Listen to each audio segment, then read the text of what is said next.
first and then re-enter the queue. Now I'll turn the call over to James. Thanks, Robin, and good morning, everyone. 2023 is off to a good start. We continue to execute well and grow amidst a dynamic macro environment.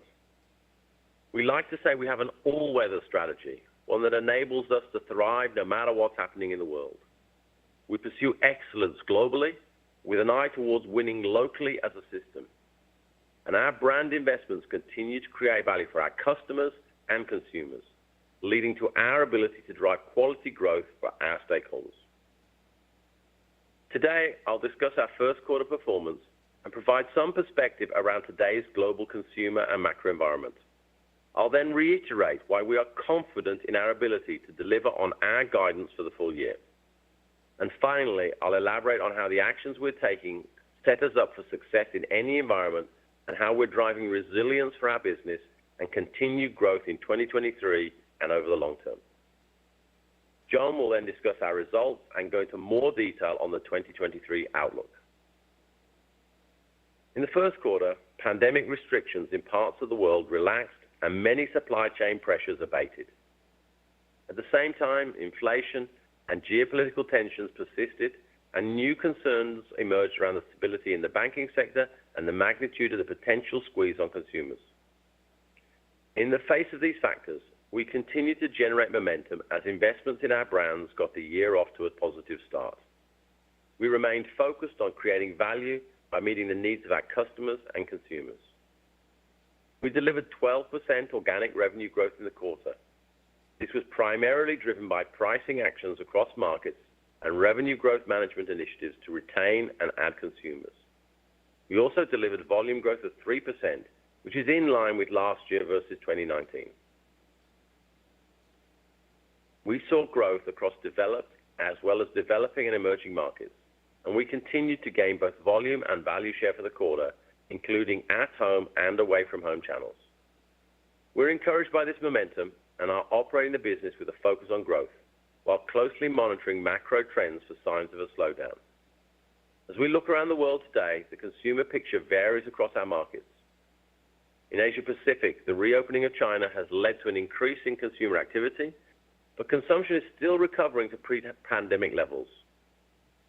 India's economy remains resilient with a strong job market and robust consumption. In Japan, consumers are feeling inflationary pressure for the first time in many years. In Europe, the recent banking crisis added to last year's energy spike, driving further uncertainty to purchasing behaviors, and consumers continue to increasingly seek out affordable and private label options across many FMCG categories. In North America, the picture is a mixed bag. With unemployment low, gas prices improved, and savings holding up, but inflation and higher mortgage rates are top-of-mind concerns for many consumers. In many developing and emerging markets in Latin America, Africa, and the Middle East, consumers continue to face varying levels of inflation and volatility in the macroeconomic conditions. Clearly, there's uncertainty in how the consumer environment may ultimately play out in 2023. But thanks to the hard work of our people and partners, we're a more flexible, networked enterprise today, and with our enhanced system alignment, we're confident we can win together locally in a wide variety of environments. Let's start with the portfolio. We have a growth portfolio of consumer-centric brands across categories, including $26 billion brands. Our networked organization is allowing us to raise the bar on innovation and marketing to leverage our loved brands more effectively in the marketplace. We're keeping our streamlined portfolio of brands relevant with consumers and finding innovative ways to offer beverage choices for every occasion. In Japan, we recently relaunched our Georgia coffee brand with a fresh new look and a bright proposition to inspire current consumers and expand Georgia's appeal to a broader audience, complementing Costa's premium, ready-to-drink offerings in that market. We're expanding our exploration in alcohol ready-to-drink beverages with a keen focus on responsibility. We worked with Brown-Forman to roll out Jack and Coke cocktails in the U.S. during the quarter, with more markets launching now. It's early days, but the ability to get one of the most popular bar calls in the world in a can is proving to be compelling to retailers and consumers based on preliminary volumes and velocities. We're encouraged by the level of engagement as distribution expands. We're driving bigger and bolder innovations that can leverage consumer insights, leading to a higher success rate and enduring growth. In North America, we continue to foster brand love for Fairlife, which has grown volume double digits for 8 consecutive years. Fairlife became a billion-dollar brand last year, and we're building on the momentum of the brand, including the success of Core Power, with Fairlife Nutrition Plan. Launched with a digital-first campaign in the club channel, Fairlife Nutrition Plan has seen strong consumer interest from those looking for a high-protein, low-sugar shake that tastes great and is lactose-free. We're planning to expand the product to more channels and packages in the coming months.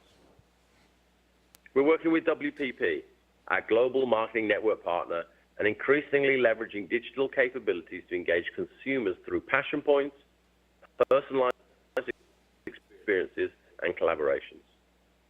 The Coke Studio concept first drove cultural relevance and brand performance in Pakistan, with the latest season streamed over 1 billion times. We scaled the program to 30 markets last year, and in 2023, it will become an always-on platform across the globe. Connecting consumers' love of music to consumption occasions by spotlighting breakthrough talent, Coke Studio provides a portal for live digital experiences and can be activated using QR codes on our packages. Consumers can drink, scan, and enjoy their favorite beverage along with music from genres around the world. Working as a network system with our bottlers, we're managing through macroeconomic uncertainty with enhanced capabilities in revenue growth management and integrated execution. We often talk about the many levers of revenue growth management. While the inflationary environment led to proactive pricing increases over the past 18 months, it's important to recognize our RGM capabilities extend far beyond pricing. At its core, revenue growth management is about consumer-centric segmentation, ensuring we have the right product in the right package, in the right channel, at the right price point, drive transactions, and meet consumers where they are. Affordability and premiumization are key levers to maintain and expand our consumer base, and we continue to balance affordable offerings with compelling premium propositions to ensure we have beverage options across income levels. Affordability is a driver in developing and emerging markets, evidenced by double-digit volume growth in these offerings in Indonesia and Vietnam, helping to drive record sparkling share in Vietnam and driving approximately 3 billion transactions at affordable price points in India this quarter. Premium packages like slim cans and mini cans are seeing strong growth in many markets, including Australia, where mini cans drove 40 million transactions and contributed to share growth in the region. Premiumization also includes indulgent products and occasions. In addition to alcohol ready-to-drink beverages, we're also participating more broadly in adult alcohol drinking occasions. In North America, we've expanded our Simply Premium Juice brand into the mixer segment with Simply Mixology, available in 3 flavors to serve as a cocktail or mocktail. In Europe, we've relaunched our Kinley and Royal Bliss brands as harmonized platforms to participate in the adult mixer segment. For both affordability and premiumization, the value proposition is often messaged at the point of sale, such as the expansion of the value bundle in certain channels in the US and the mini can, mini price campaign that drove strong growth in small packages in Japan. RGM coupled with integrated execution also drives value for our customers by providing key insights and offering the right mix of brands, packages, price points, and compelling data-driven promotions. We are able to partner with customers that deliver traffic, basket, and instance growth. Latin America is a great example of how this came to life in the first quarter, evidenced by revenue growth ahead of transactions and transaction growth ahead of volume.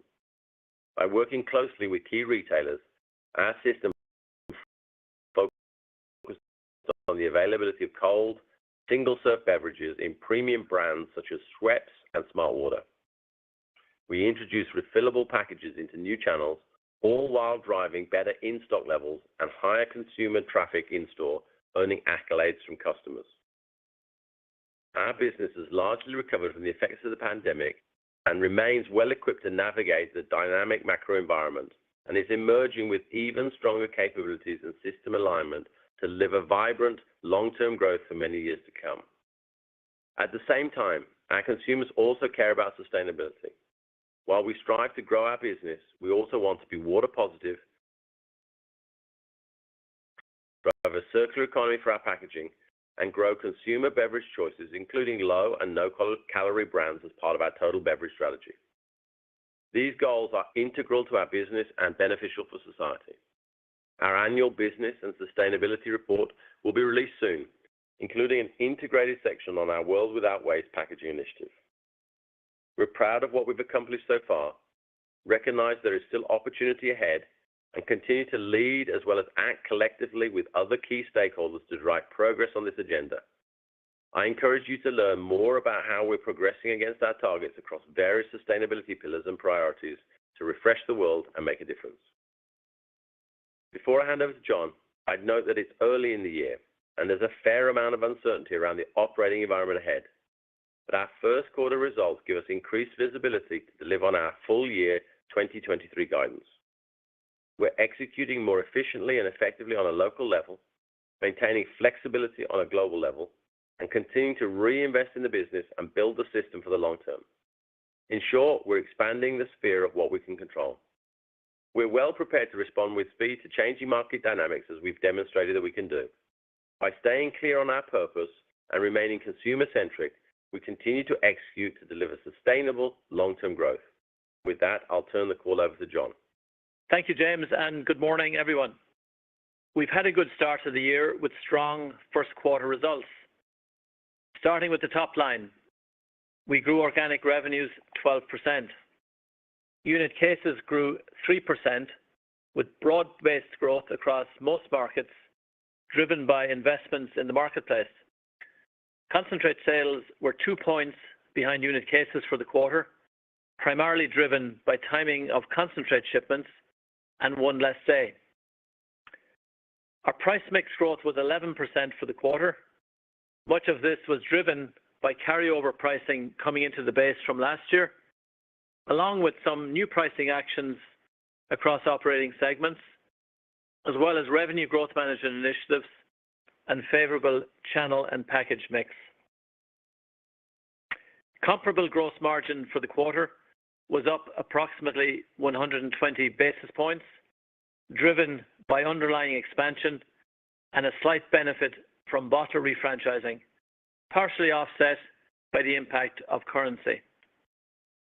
Underlying gross margin expansion was driven by a benefit from the phasing of inventory costs, strong organic revenue growth, and cycling the timing of M&A integration expenses, partially offset by higher commodity costs.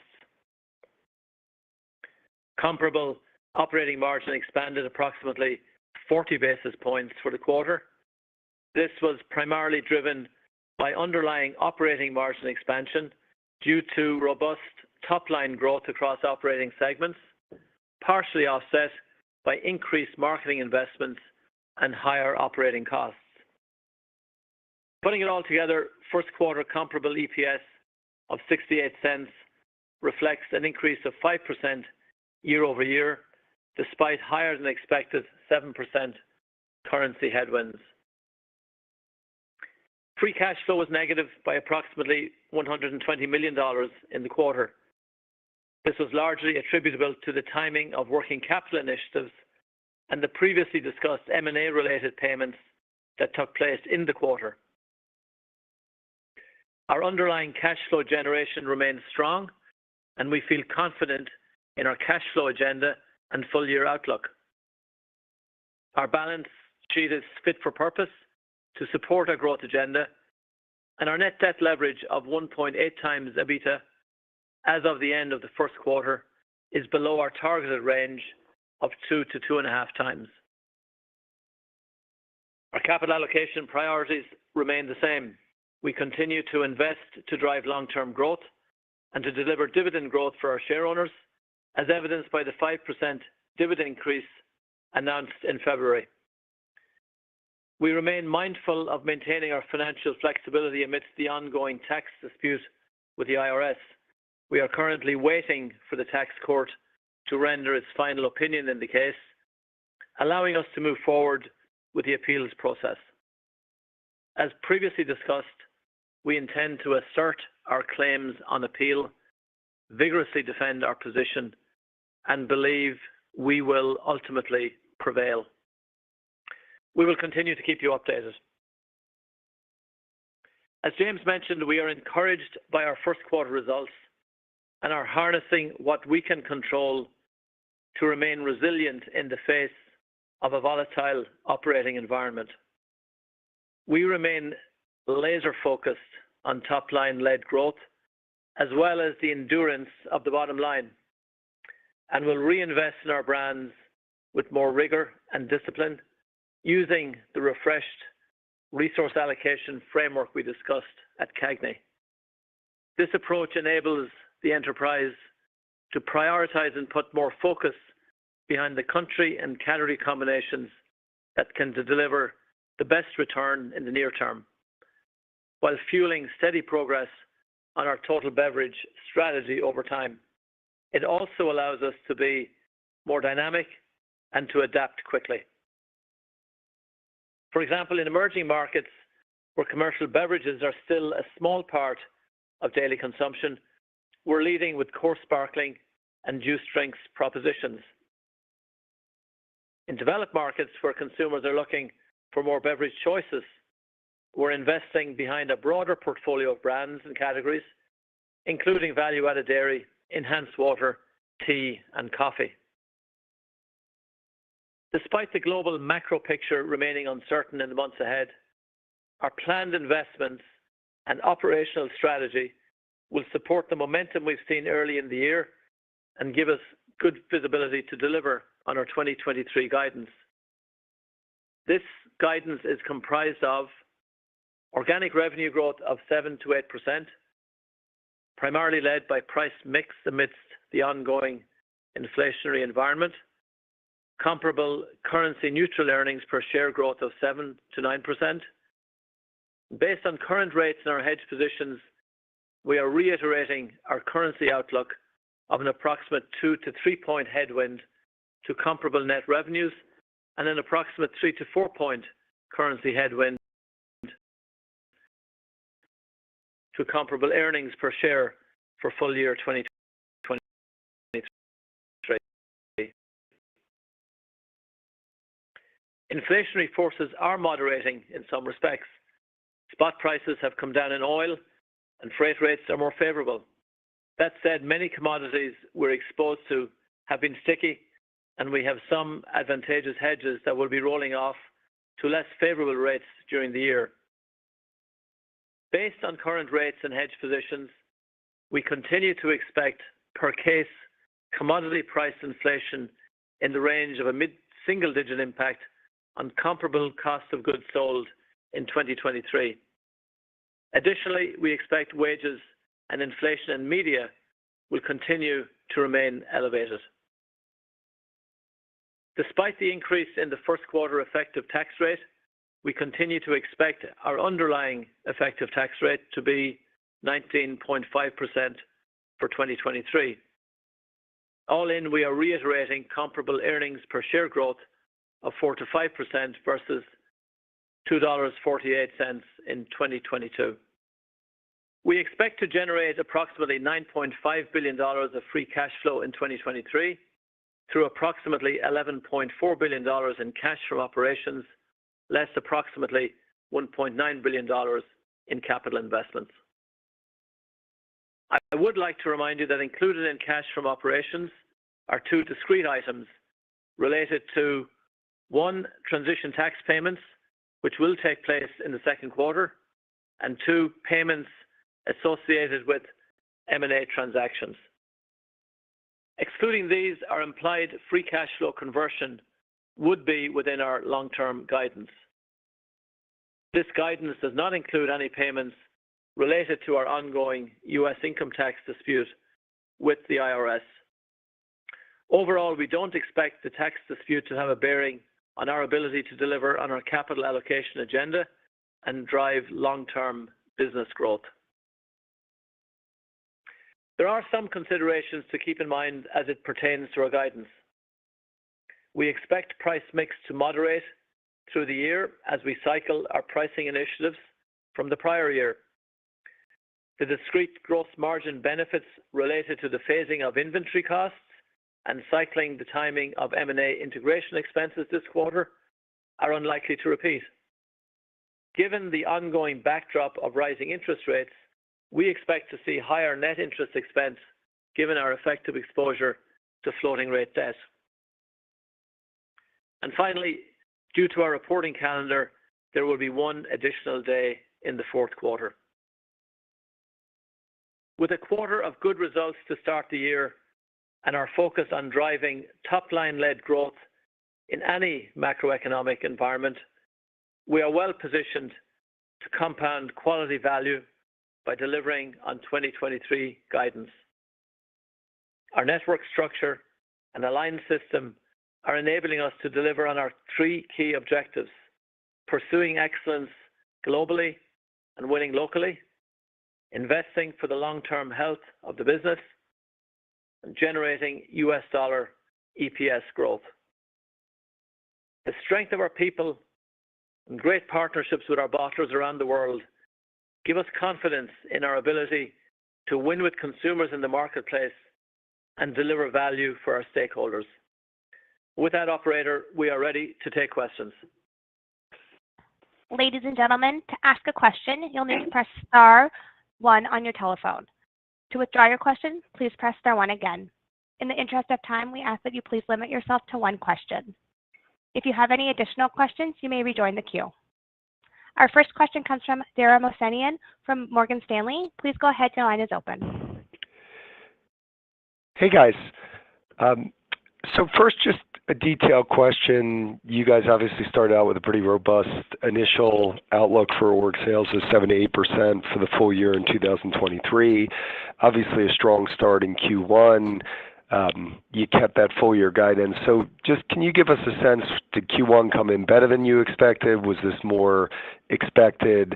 Why not move on the full year? And within that, can you also comment on away from home trends in Q1 as we recover from COVID and what you guys are expecting in the balance of the year, including in China, which is probably in a different place in the rest of the world? Thanks. Sure. Let me start at the back end and come in reverse.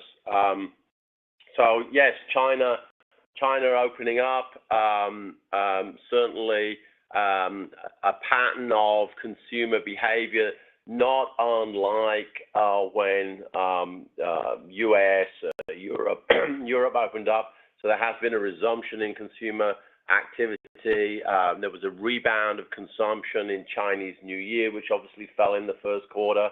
So we're certainly seeing the performance in China getting better. And we've been focused on, bringing back our marketing and increasing availability in some of the rural marketplaces. Remember, in Q2 we'll be cycling the toughest part of 22, I think, for China. But net, we remain cautiously optimistic. I mean, it's still the Chinese business is still below the 2019 level, but we're cautiously optimistic on the rest of the year for China.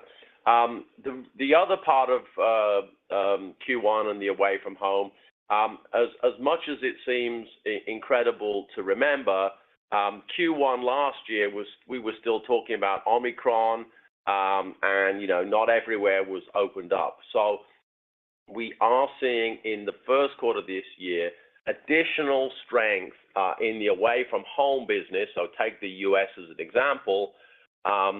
Immediate consumption packages grew ahead of future consumption packages. The away from home channels, for example, QSR restaurants, had a good strong quarter, the first quarter this year, in part because we're cycling a partially open first quarter. And that will logically moderate that as we get into the rest of the year, because now we're starting to cycle the opening. So hopefully that does the two pieces. Look, overall, first quarter was strong.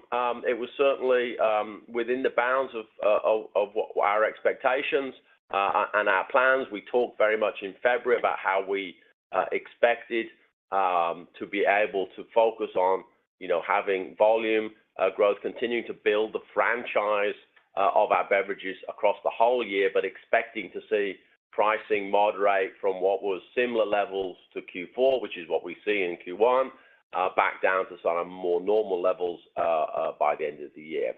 And so good strong start, and we're maintaining guidance. We still feel confident in our guidance, and we're well equipped.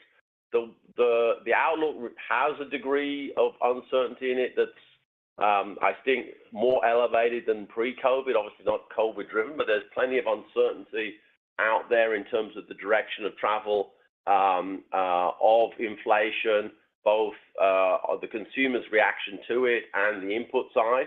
So we have a set of guidance out there that sees both input costs, our own costs, and pricing moderating through the year, but there's still a long way to go. So I think take it as we feel good about our guidance.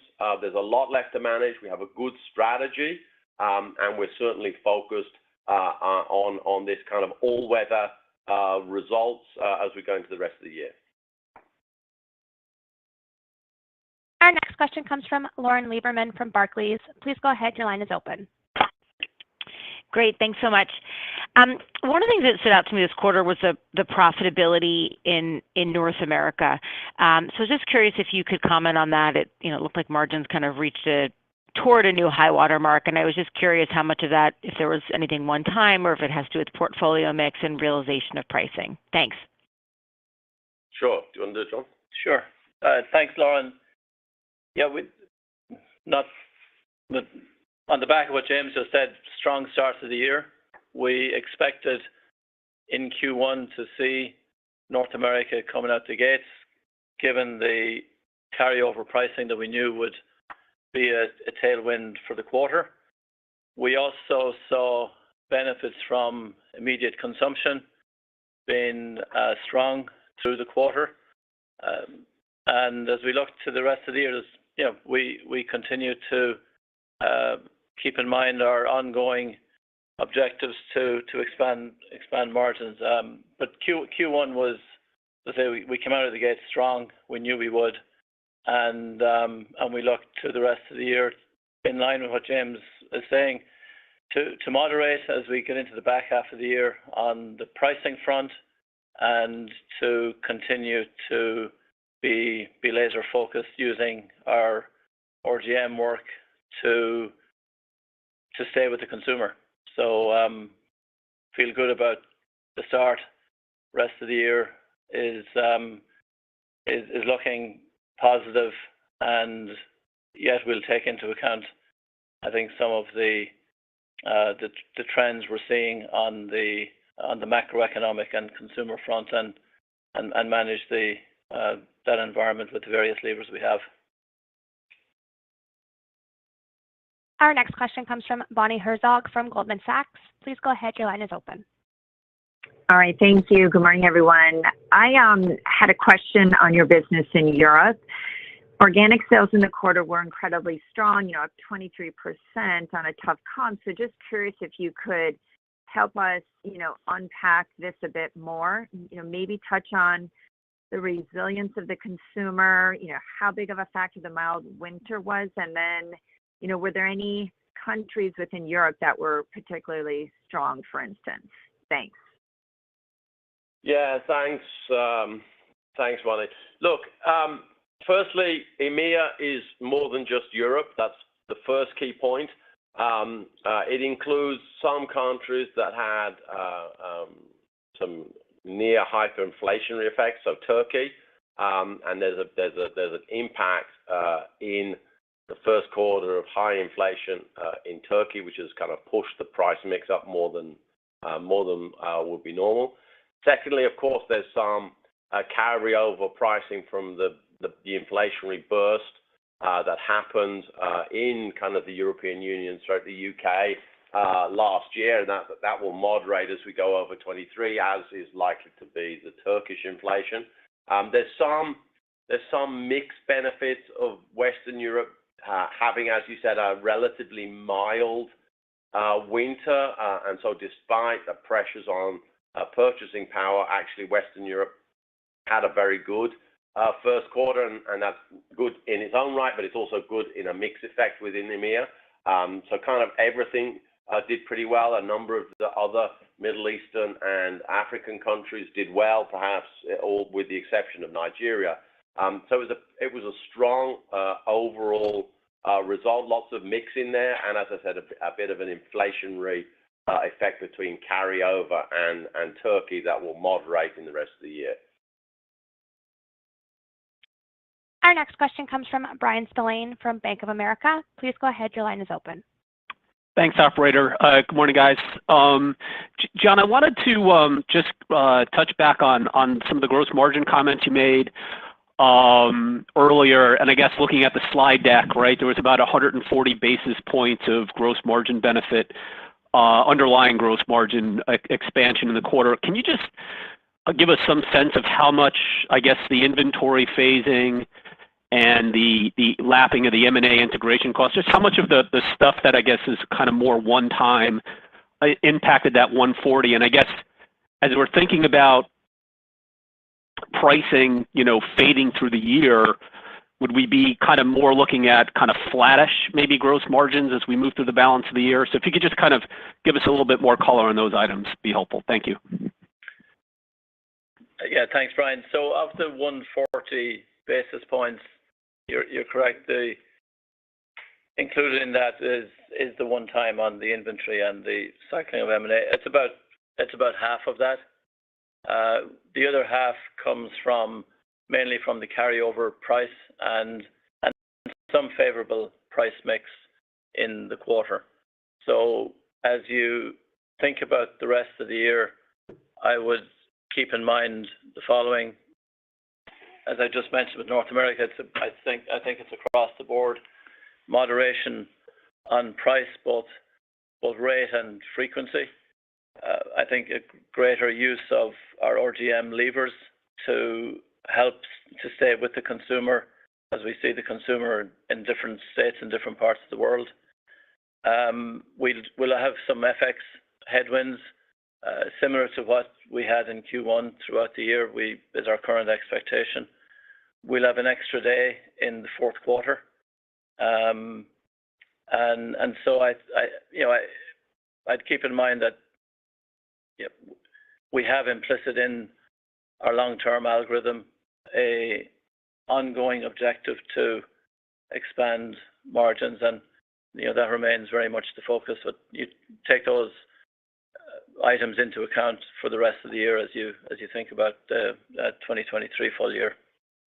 I would also say, and we've talked about it historically on pricing and volume, I would encourage people not to draw correlations through one quarter. And you can use 4 quarters or annuals, given our position relative to the bottlers and the final consumer. I think it's important to kind of average out some of these effects through all the various variables that John mentioned, and take a multi-quarter view of what's going on and take that all into account. Our next question comes from Steve Powers from Deutsche Bank. Please go ahead. Your line is open. Hey, great. Good morning, everybody. Thank you. Maybe first, just a quick clarification.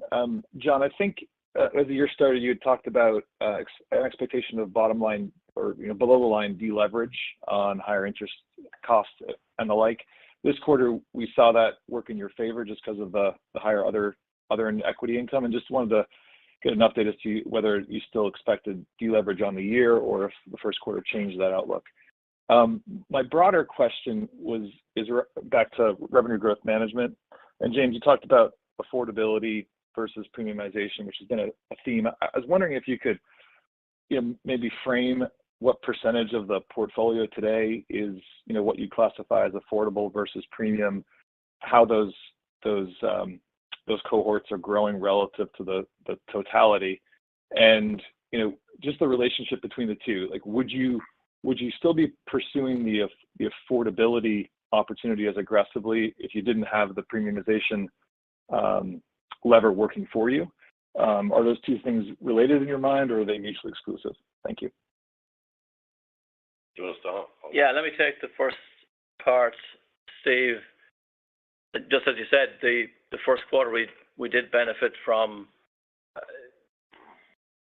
the equity income coming in better, and we also had a couple of one-times on dividends, etc., that helped.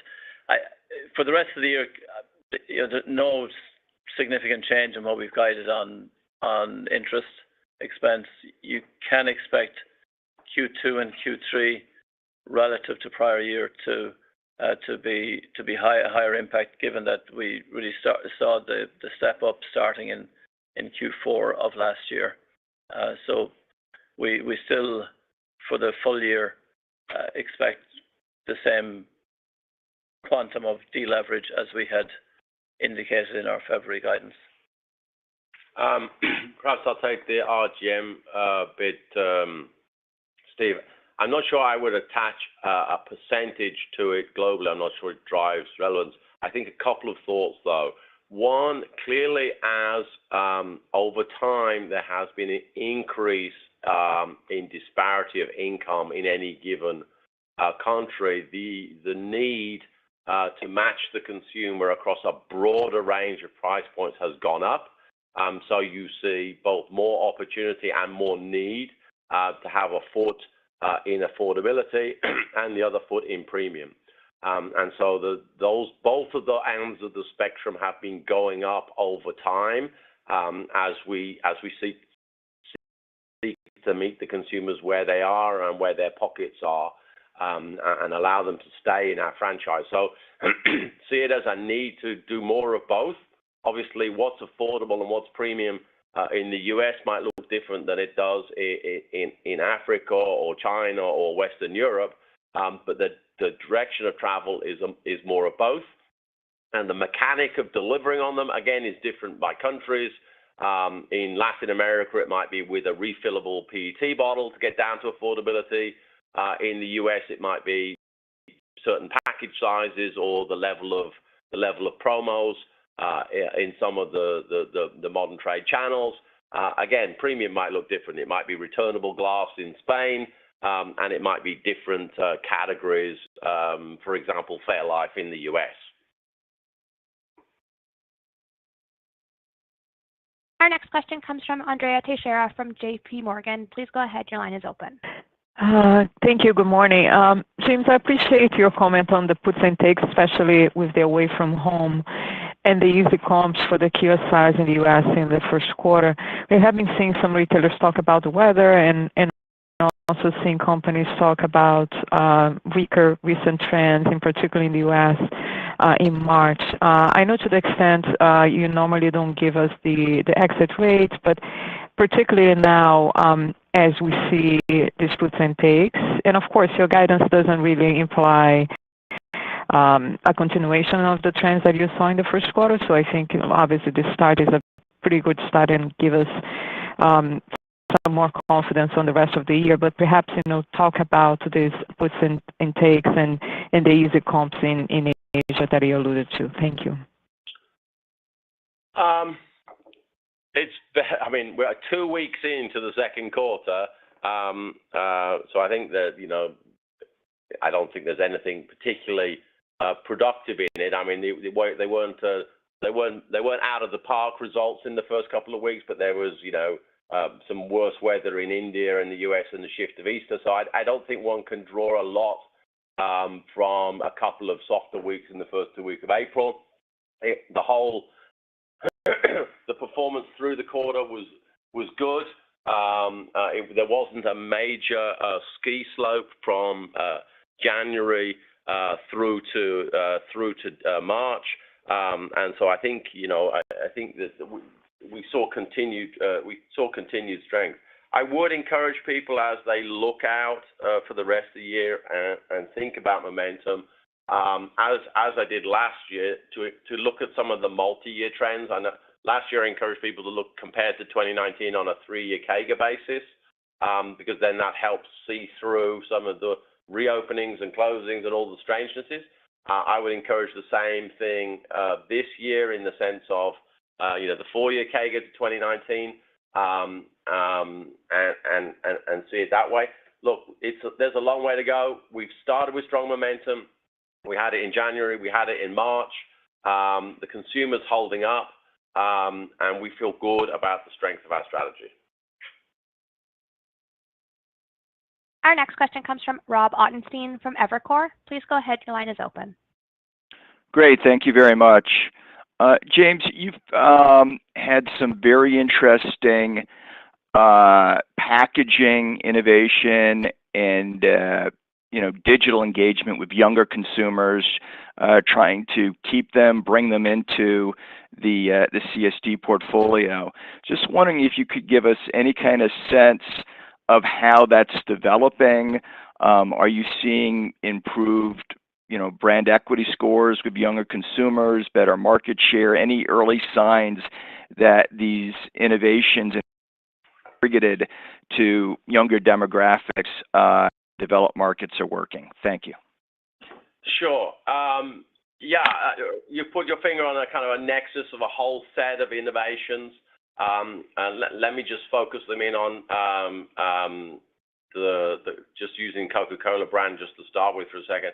I mean, we did the Coke Creations, which was kind of limited edition, beyond its vanilla or its cherry into kind of stardust and marshmallow. And I think it was much more engaging for consumers. Some of the advertising. I mean, we partnered with OpenAI and ChatGPT and DALL-E to run a promotion where you could design Coke advertising and have it come up on the Times Square billboard.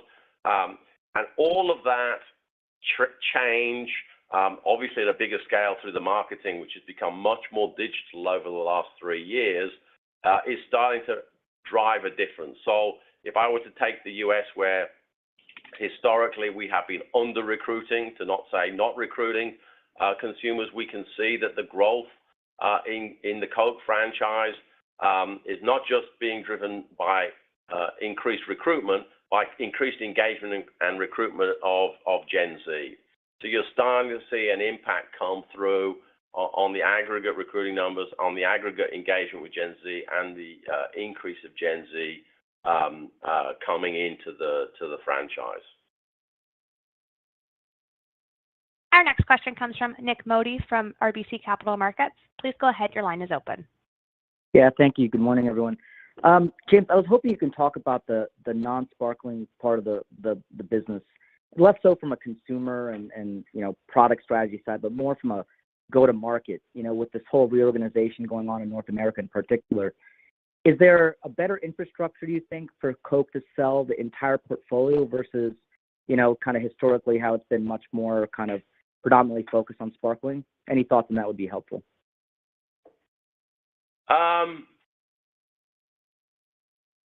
So let me talk about the portfolio and then the go-to-market. I mean, clearly the portfolio in North America has been expanding over the last decades, but a lot recently as well. I think the results you're seeing in North America is actually driven by the overused expression of the "and" strategy. We're seeing growth in soft drinks, good resonance in Coke and Coke Zero, but also growth in the rest of the portfolio. We talked about in the script how Fairlife has been on a multi-year journey, really doing well. Obviously, that builds on some of the previous acquisitions with Vitamin Water and Smart Water doing really well in the quarter. And so you're starting to see the portfolio being built out across the different categories. Clearly, it's not all plain sailing in every category. We've talked how we need to stabilize and reinvigorate Body Armor in tandem with Powerade. You're starting to see some growth in the coffee, ready to drink in North America.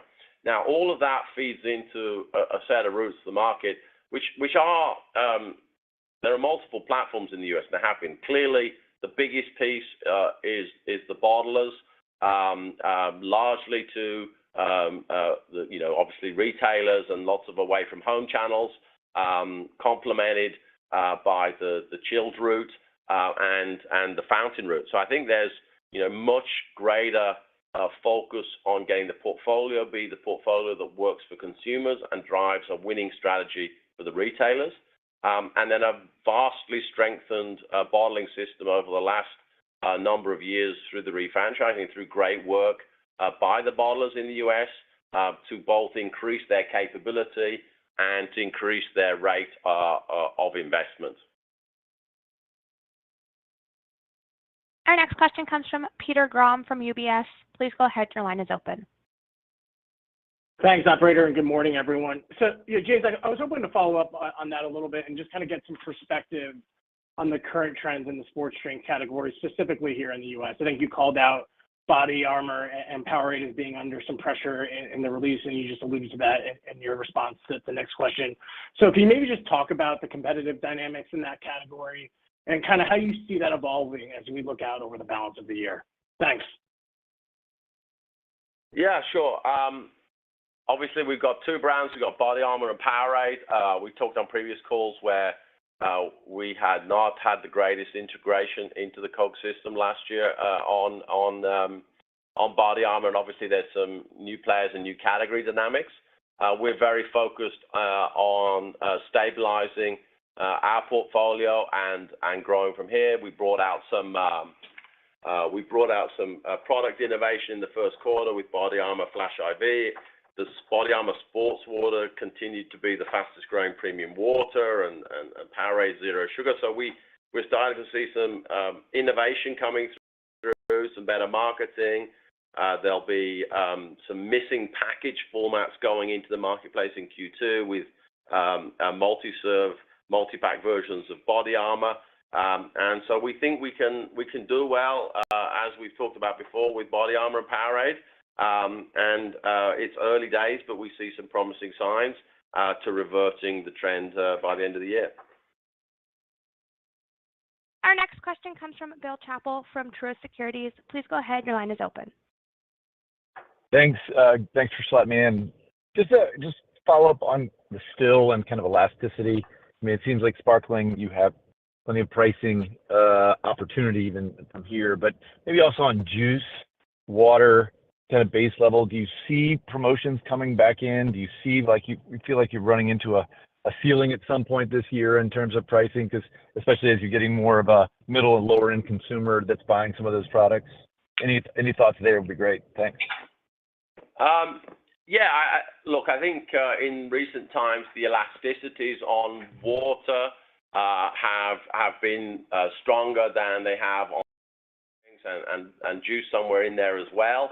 And so that clearly consumers are being differentiating by category and brand strength, and whether the brand or the category has earned the right to do the pricing, that even if the pricing is largely cost driven. So that definitely has been a feature of recent quarters.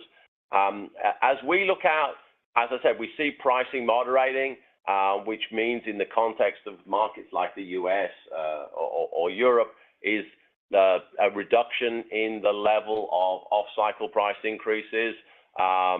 We may, as we go forward, see slightly more promotions as we look for those consumers that are under pressure to offer them slightly better affordability options. But we'll be balancing that with investments in premiumization options, whether that be categories or packaging. And so as I talked about in the answer on one of the other questions, we're trying to work both ends of the spectrum here. And I see, the need to press harder on both ends as we have done over the last number of years and as we will do in the course of this year. Our next question comes from Kevin Grundy from Jefferies. Please go ahead. Your line is open.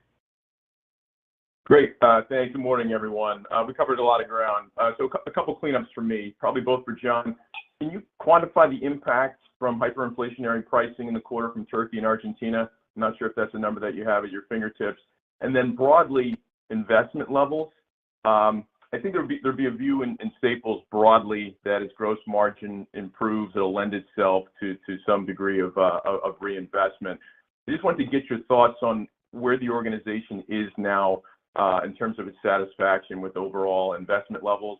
I think, pre-pandemic, we were sort of at a high of 12%. The industry dipped collectively for all the reasons that we know. If I'm not mistaken, you guys are around 8.5% of sales. Where do you see that going? And then maybe just some broader thoughts on adequacy and how you see this progressing as the cost environment lends itself to a greater degree of reinvestment. Thank you. Thanks, Kevin. First question on the hyperinflation is about just a little under 2 points in Q1. I don't have the mirror for the crystal ball for the rest of the year, but you can build that into your assumptions for the rest of the year. Regarding investment levels, we've been, I think, very consistent over the last 3 or 4 years in being clear that we will invest as we need to support the portfolio. And on a quarter-to-quarter basis, there are ups and downs on that.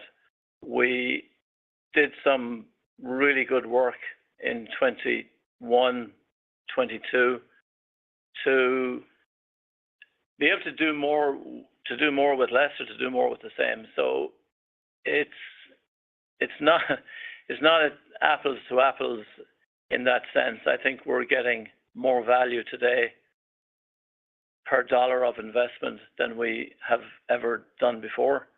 And so when I take that into account, plus the absolute levels that we're investing, I think we are in good shape overall. And I think our markets have what they need. And so we continue to be very much of the mindset to have that as a top priority and where necessary, and Q1 is a good example in some cases to invest ahead of the curve. So all in, feel good about the rate and the improving effectiveness of our overall spend. Our next question comes from Chris Carey from Wells Fargo Securities. Please go ahead. Your line is open. Hi, everyone. Yeah, just a couple cleanups for me as well. Just John, on a total inflation basis, did you see commodities get a little bit worse through the quarter? And perhaps can you comment on total inflation, including freight? So just trying to, frame the commodity inflation versus total inflation. And then from a cash flow standpoint, would you expect free cash flow to be positive in Q2? And any way that you would, just discuss the front half versus back half delivery in the context of your, full year free cash flow guidance? Thanks.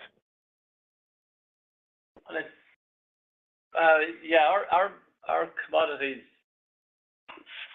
portfolio, so to speak, it's a mixed bag in there. On the one hand, we're seeing some moderation in the number of commodities, metals, lumber, for example. We're seeing moderation on ocean and freight in general. But offsetting that for us, we have a pretty meaningful increase in sweeteners and in juices. So that's one consideration. The second consideration is we continue to hedge in 2023, and we feel good about the hedges we're putting into place.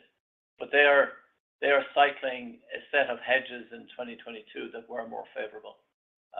So I think it's important to keep that in mind. And then thirdly, as we go into the rest of the year, as we've alluded to in some of the other questions, we do see some further moderation on the overall cost front. But we do have as a net of all of that continued view that we'll have a mid-single digit increase for the year 2023. And on free cash flow, the first, as we said, the first quarter we had a couple of discrete items in there that we had highlighted in February, and we've also had a couple of timing items, working capital related, that has affected the the net result for the quarter. Keep in mind that in the second quarter, we will have the transition tax payments going out. And so for this year, I would expect free cash flow as a result of what's happened in Q1 and what I expect in Q2 to be back weighted towards the second half of the year. Our next question comes from Carlos Laboy from HSBC. Please go ahead. Your line is open. Yes, thank you. Good morning, everyone. To expand on Steve's earlier question, in emerging markets, refillables, they drive affordability, but it seems they also help you to increase premium pricing for one ways and create premium growth. So my question is, where in emerging markets might you see big opportunities or new opportunities to drive affordability gains in revenue management? Yeah, Carlos, thanks. Definitely agree with you on the central idea that if you have a good anchor in affordability options, it allows the portfolio to stretch along the price spectrum with other packaging options, and thereby both satisfy more consumers and drive a better, higher competitive advantage and a more profitable business overall. Obviously, the refillables infrastructure takes time to build, not just from a kind of a manufacturing distribution point of view, but from a retail and consumer habit point of view. So there's still plenty of opportunity in Latin America, which is obviously one of the big bases. It's still a feature of the German market. How far that then becomes a feature of other markets is going to be developed over time. We've certainly got some activity in Africa and India, but it doesn't, as you know, it doesn't change rapidly overnight. But there's definitely big opportunities to use all the thinking behind RGM and all the new and latest technologies to provide, packaging options that give price points across as broad a range as possible. Our last question will come from Charlie Higgs from Redburn. Please go ahead. Your line is open. Yes, good morning, everyone. Thanks for the question. Just a final one on innovation, please. And I think you've relaunched Sprite Zero in the quarter and also Powerade. Is there any initial feedback you could give on those brands? That'd be very useful. And then also just any thoughts on Coke Zero, which, again, it grew volumes 8% off a comp of 14%. I guess just how much further do you think that brand specifically has to go? Thank you. Sure. Coke Zero, the reformulations on Sprite Zero and Powerade are specific to a number of markets. So it's not a big call out. They're part of an ongoing program to make sure that we have, the best tasting, most effective recipes in any particular market. So see those as examples of continuing to innovate to stay on the cutting edge of the formula, whether that's taste and enjoyment or delivery on a functional feature in a category like the sports category. And as it relates to Coke Zero, we now have many years of very strong volume growth behind Coke Zero. I think there's a huge and massive ongoing runway for Coke Zero to continue to grow. So, go on. Ladies and gentlemen, this concludes our question and answer session. I would like to turn the call back over to James Quincey for any closing remarks. So just to summarize, year's off to a great start. We continue to win in the marketplace. While it's still early in the year and the macro environment remains uncertain, we're confident in our plans and our ability to leverage our capabilities to adapt to consumer needs and drive top-line-led growth. And we have visibility to deliver on our 2023 guidance. We're focused on the sizable opportunity ahead of us and are managing the near-term uncertainties to build a Coke system for the long term. Thank you for your interest, your investment in our company, and for joining us this morning. Thank you. Ladies and gentlemen, this concludes today's conference call. Thank you for participating. You may now disconnect. So there we go, another earnings call with Coca-Cola, and very good indeed. I've decided not to sell my position. I kept it and I'm holding my position. Let's go through the stocks right now and let's see exactly where we are. I apologize for the beginning of the show. We had a technical glitch, had to change the stream, but we made it through, so that's good. Let me just clear on down because we normally change to different scenes now, but we're going to stay with this. We're not going to go anywhere. We've just rung the bell. So this is my overall position, looking good. The S&P is up today 0.03. Of course, Coca-Cola is a big part of that. Pepsi reported as well today. Virgin Galactic's up 352. I'm not buying it until it touches 3 again. Virgin Orbit Q down to 8 cents now. Rivian is taking a bit of a drop.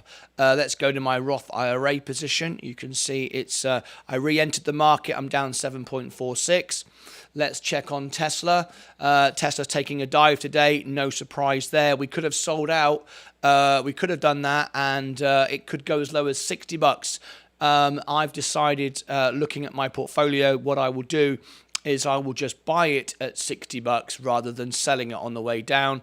Because I don't know 100% it's going there, but it could. A lot of anger now with Elon Musk again over the weekend. You may have seen it with what he was doing with Twitter, taking away the verification ticks. We started a war on Tesla on Twitter over the weekend. I don't know if anyone saw it. But does anyone remember the pop star? He's still alive. He's still gigging. Anyone remember or know of Kurt Steigers? Anyone know Kurt Steigers? Is a US pop star. You know him? Once you tell me you do, I'll tell you a very interesting fact about Curtis Steigers that has kicked off on Twitter over the weekend involving myself. Oh yes, indeed. Apple just taking a bit of a drop. Amazon's going up today.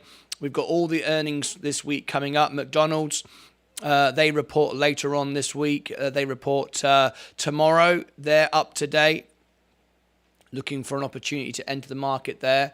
Good luck getting under 100. It could well go to $60. That's the actual value of it right now. Coca-Cola, I didn't sell my position. I didn't add to it either. I'm just holding it. Yes, I remember him. Okay. Well, Curtis Steigers over the weekend. A lot of celebrities have got the hump. A lot of celebrities have got the hump having Elon Musk take away their verification ticks. The idea was we want people to be verified, paying for the tick like I have done on both of my accounts. And what happened is over the weekend, a lot of these very arrogant, I would say, celebrities thinking they are better than the platform, they are bigger than the platform. You know my take on that. I always believe that the audience is king. Celebrity can be taken away from you at any point. Hundreds of years ago, back in the days of Henry VIII, a celebrity was a court jester, and if you didn't make the king laugh, you'd be thrown out and have your head chopped off. Celebrities have only been rich and powerful people in the last sort of 50, 60, 70, 80 years. Hundreds of years ago, they were court jesters, and as I say, I think celebrities get carried away by their own self-importance and their self-fame. I think we rely on you, the audience, and we rely on, I say we, I'm not a celebrity, but you know what I mean, and we rely on the systems that make us. I think celebrities forget that. So anyway, because Elon Musk took the Twitter verification away and said everyone needs to pay for it so you can be verified. It's the only way to verify. You're going through a payment wall. They all got the hump, including Curtis Steigers, a pop star, and they set up a block the blue. So celebrities were all blocking me because I had a viral post on Twitter on over the weekend. You may have seen it. Look, for me, this is massive. This is a huge thing for me. 70,000 impressions on this poll here and 577 votes. 72% saying I'm a nobody and I don't think Twitter Blue is worth it. We had a poll here. Only a couple of famous people signed it. Look, but these are self-proclaimed famous people. Let me just share with you the poll there. But you can see 70,000. I started to trend. For me, that's huge on Twitter. And all these pop stars and famous people all started banning me. A nobody on YouTube trying to build a business. They're all rich and famous. I'm a nobody just trying to get my business going. So I stumped up my hard-earned money, which I can't afford as much as they can. And just because I paid for my verification tick, they all started blocking and banning me. Not because they've heard of me, not because they don't like my account, not because they don't want to hear from my content. They just decided that we don't want people like Martyn Lucas, some random nobody, verifying his tick and paying $90 on each account. I paid $180 just to try to verify my account, to protect my audience, to separate myself from bots. No, we don't want people like that taking away our fame. We want it free. We expect verification ticks for free. We're more important than anybody else. So we're going to block everybody that does it. Not we're going to block you because we don't like your content. Not because we're going to block you because any reason whatsoever. No, we're just going to block you because we are more important than you, and we're going to make sure that you stay down. So Curtis Steiger, a proper pop star, a pop star with many, selling, millions of selling records and millions of dollars in the bank and all the rest of it, has decided to block me, as other pop stars and celebrities have decided to do, making sure that I can't grow on Twitter to make themselves look more important. These are people that can afford to verify themselves. Kim Kardashian earns $250,000 when someone asks her to retweet. Without Twitter, she'd be an absolute nobody, right? She's got famous on Twitter, and they've all these people have forgotten who they really are, and they think they are above everybody else, and they have decided to go against people like me who've paid for their Twitter verification ticks, and I've been blocked and barred by loads of well-known celebrities, powerful rich people that have purely just said, not because of your content, not because you're trying to protect people and be a decent, online creator, not because of that, just because we don't want you to get as big as us. We're making sure that you stay down. We're pop stars, we're famous, we're rich, you're a nobody, and we're blocking you, and you'll never get any, you'll never grow on TikTok. Sorry, you'll never grow on Twitter. I find it disgusting and awful. So I'm going to fight back. Even though I am a nobody and I'm really small on Twitter, I'm going to fight back, and it's going to be harder for me now because many pop stars and arrogant people like Curtis Steiger are telling all their fans to block me. But you know what? I reckon people will turn against people like that and support people like me, because they'll look at it and go, why am I blocking Martyn Lucas? He hasn't done anything wrong. He hasn't done anything wrong at all. He's just a guy who's prepared to pay and invest in himself. I'm going to support him. And how arrogant is it of you to block everybody just because they want to be a success, try and grow, and you want to block them just because you don't want them rising up like you? That's disgusting. And I hope that people turn against Curtis Steiger. There you go. Go and check him out. It's Curtis. Steiger is Stigers. Curtis Steigers. And there's many more. I'm just naming him because he was the first one. What do you think of that? What do you think of that? Martyn Lucas takes on Kim Kardashian. Martyn Lucas takes on all the big superstars. What do you reckon? It's going to be an uphill battle, but I reckon I'll win it because it's disgusting. I think it's horrible. What's your thoughts? Good afternoon, everyone. Crag, Tesla's going down. It's bouncing up again, though. Good luck getting it under 100, says Crag. Yes, I remember him. Never heard of him, says Crag. Be funny to see their reaction to someone doing a fake celebrity profile and paying for a blue tick. Do you need ID? Tempting to try. Yeah, well, of course, there's going to be somebody who's going to try and pretend to be, I don't know, Donald Trump or Barack Obama or whatever. But the idea is, it's not perfect, but the idea is we're trying to get ticks verified. So the idea is they check my number. Is it a real number? Is it a real email? Am I a real person? Obviously, they could do a lot more, make it a lot better. This is just the beginning. But the principle is good, right? And why should it be for free? I mean, I've got no money at all. I earn about $5-6 a day on YouTube, and I've just spent $180 investing in Twitter. Why not? Why not? It's the way for me to speak to the world. I don't mind. I don't mind. Do you want to check my email? Do you want to check it? This is my real face. I'll give you my driver's license. I'm more than happy. More than happy. Yes, let's fight. You are a celebrity, Hassan. Well, not according to many celebrities and pop stars. I'm not. I'm a nobody. I have no right to verify my account. I have no right to pay $90. Apparently, according to those self-proclaimed, flipping, arrogant celebrities like that. I think it's disgusting. Anyway, we'll see what happens. Apparently, people have been getting blue check without even paying.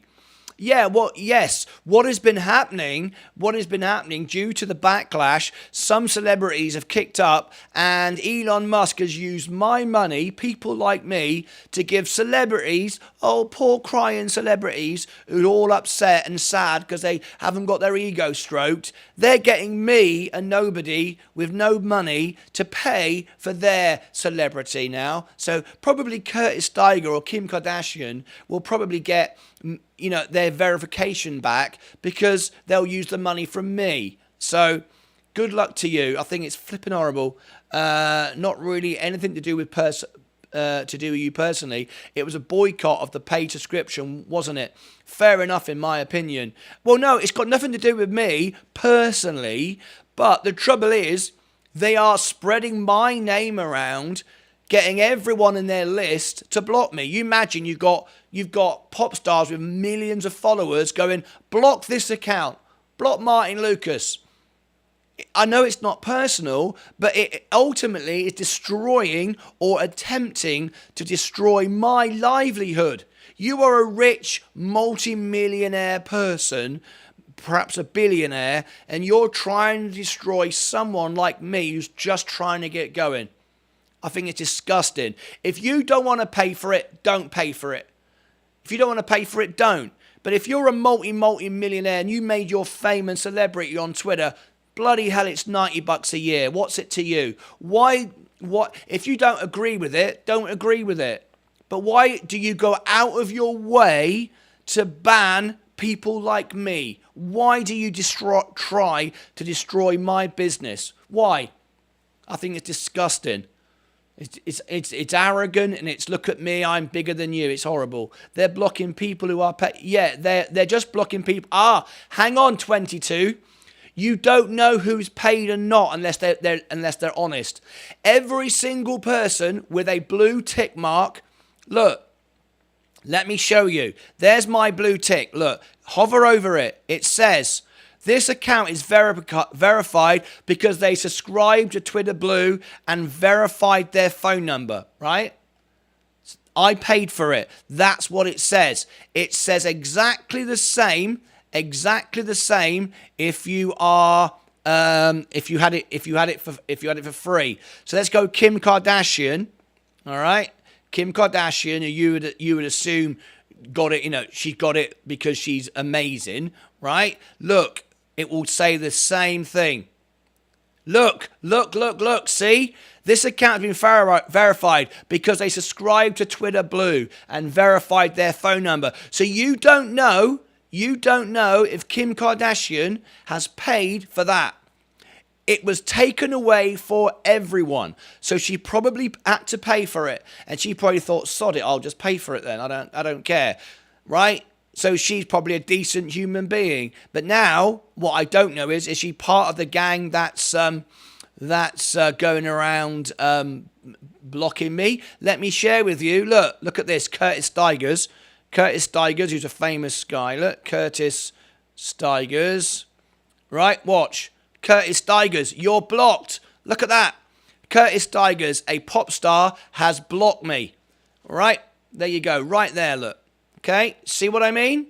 Now, if I change my account to my Martyn Lucas Music one, right, and I look for Curtis Stigers, he hasn't yet found me on that yet, right, but he will, right, look, Curtis Stigers. Look, I'm not blocked under Martyn Lucas, the world piano man. Perhaps he thinks I'm famous enough for him. Maybe I'm okay. He can't, he's not blocking me because he doesn't like me. He's just blocking me because I've paid and he thinks I'm more important than you. I don't need to pay. So if I go back to Martyn Lucas Investor, look, back to him again. Look, Curtis Stigers again. Right, under my other account, you're blocked. So silly little people like Curtis Stigers, B-listers like Curtis Stigers, has decided he's a multi-millionaire pop star and he's going, you're on Twitter Blue, right? You're on Twitter Blue. But someone like Kim Kardashian, it's always the same. People at the bottom are nice. People at the top are nice. People in the middle, all the little B-listers, they're horrible. Look. She's got 75 million. She can't be bothered. Look, she's not blocked me. She's not blocked me, right? And now she looks exactly the same as me. Look, verified by Twitter Blue. You don't know who's paid for it and who's free. You don't know, okay? So it's the same for everyone. You don't know, okay? So there's my point, okay? You don't know. Let me read the comments. They're just blocking people who are paying. Like I said, 22, you don't know who's paying because they don't agree with the paid system. Just get on with it. Some of them are paid for it. It's just the little B-listers. Musk posted that he used his own money to pay for them to troll them. Let's go back to MySpace. LOL. Ouch. Yeah, why are they blocking you? They're blocking me, like I just said, because they don't like people like me who have paid for their verification, but they don't know who has. And all it means is I did it to protect my audience. Anyway, C-listers at best. There you go. C-listers at best. Well, let's see what happens. So I'm going to start a campaign. And I want everyone to help me grow so I can then start blocking them, right? I want to get 1 gazillion members, followers to my Twitter account, and then I'm going to ask them to block every pop star in the world who's arrogant enough to think they're above the system and just like me. No, I wouldn't do that. I wouldn't do that because I understand that your audience is everything. And I think it's arrogant to assume that you're above the system. Anyway, let's go back to our positions this morning. You can see where we are. We're doing pretty well. I didn't sell my position. I like Coca-Cola. I like the general outlook. There's my overall position. There's my brokerage position. There's my Roth IRA. We're all-time highs, 54,110. Yeah, we're absolutely smashing it today. These are all-time highs again today. Not selling anything. Really, really great. Hi, Martin. Mum is still in hospital, but doing okay. Waiting on results from blood tests, plus on lung cancer x-ray. The cancer's not gotten any bigger in the last 4 months, but checking this year. I'm glad she's is still okay. I'm glad she's doing okay. I hope the family enjoyed the concert we did for them. Did for your mum, so that's nice to see. Anyway, thanks for letting me know, Britmark. He's not blocking you, dude, to any reason whatsoever to do with you, mate. It's a stance against... No, I understand he's blocking me just because a stance against Elon Musk. The trouble is, do you not understand? I'm really frustrated no one understands what I'm saying. My business is online. My business is being on Twitter and YouTube and TikTok. This is my income. This is how I propose to earn a living. If I've got big pop stars telling all their followers to block the blue and they're sharing my account and they're all blocking me, that is like, in another world, that's like slandering me. Because what it does is it blocks me and no one will find me. Those people won't find me. And people won't go and unblock me later on Curtis Steiger isn't going to tell all his friends and his followers, oh, could you now go and unfollow Martyn Lucas? He's never done anything towards anyone. He's just trying to grow and invest in himself and protect his audience. All he's doing is using his fame to crush me. How is that right? So, when you say Keaton S, he's not blocking you due to any reason whatsoever to do with you, mate. No, but it is destroying and damaging my business. It's disgusting. If people block due tick holders, then no one is going to pay in the future. So it's to force him to go back to the old system. He's not going to do it. He's not going to do it. And I like having my blue tick. It means I stand out amongst the scammers. It's good to get verified. You all know I'm the real Martyn Lucas now. It's good. But I appreciate it does hurt you. Sadly, yeah, it does. The campaign was block the blue. It's not celebs doing it. It was the protest against the paid system. It seems the tick is free if you have over 1 million followers and paid for it or not. It doesn't matter how many followers you've got. That's just a rumor. That's not the case at all.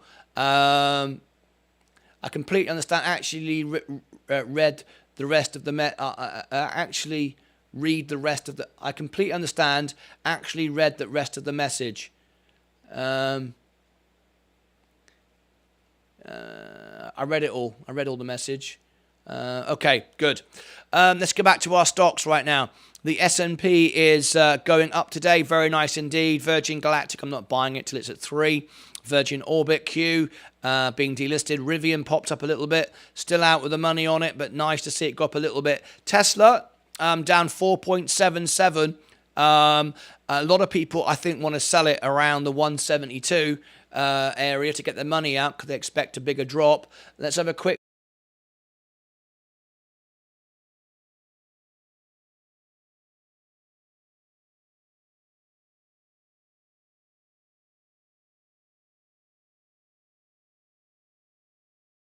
crypto bubbles this morning. Lucid is up today, 1.72. I'm out of it on my Roth position, I think. Yes, I'm still out of it. I sold out of it. Apple is going back up. Nice today, nice little rally. Amazon as well had its target price raised. This is good. McDonald's reports tomorrow. We'll be covering that tomorrow. Coca-Cola had a good day today. It beat earnings, as you can see. Did very well, beat expectations by a decent amount. They've increased the dividend as well, encouraging shareholders to hold their positions and buy more, which is good. We like it. J&J at the moment a little bit down. I trimmed off the top. Google is up today, 0.97. Very nice indeed. Got a nice little position there on my main account. I've got a little bit on my Roth. Let's have a little look. I've got a bit more on my Roth. Yeah, 1.69. That's nice. Looking good. Microsoft is down but coming up. We've got earnings again. Microsoft this week. We'll cover that as well. Walmart, Tesco, Next Era Energy just down slightly. Enphase Energy just is down 1.78. Overall, I'm down 2.89. Bitcoin is down a little bit today, hardly anything. Tilray Brands at 1.96. 1.96. Let me check my Roth IRA position on this one. Still down 8% though. Robinhood, I'm down 2% on my Roth IRA. I've got a much bigger position.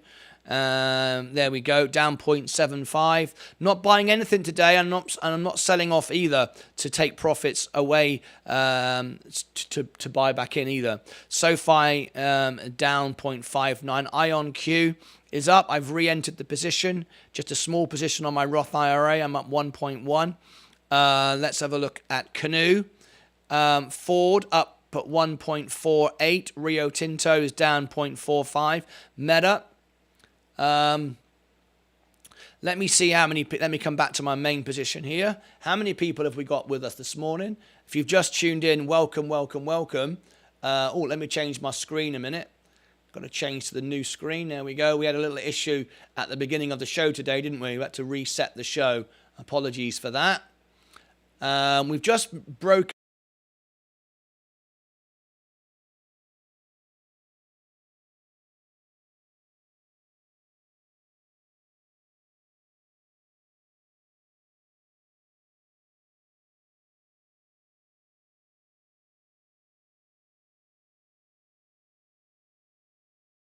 popular as Tesla or Apple or anything like that. It's some more old school money that doesn't tend to be that bothered about it. But there you go. Let me just check a few more things here. Let's have a little look. Let's catch up with some Bloomberg. Let's have a quick listen in here. What have we got to hear from Bloomberg this morning? Rest of the training day. This was the countdown to the Open. This is Bloomberg.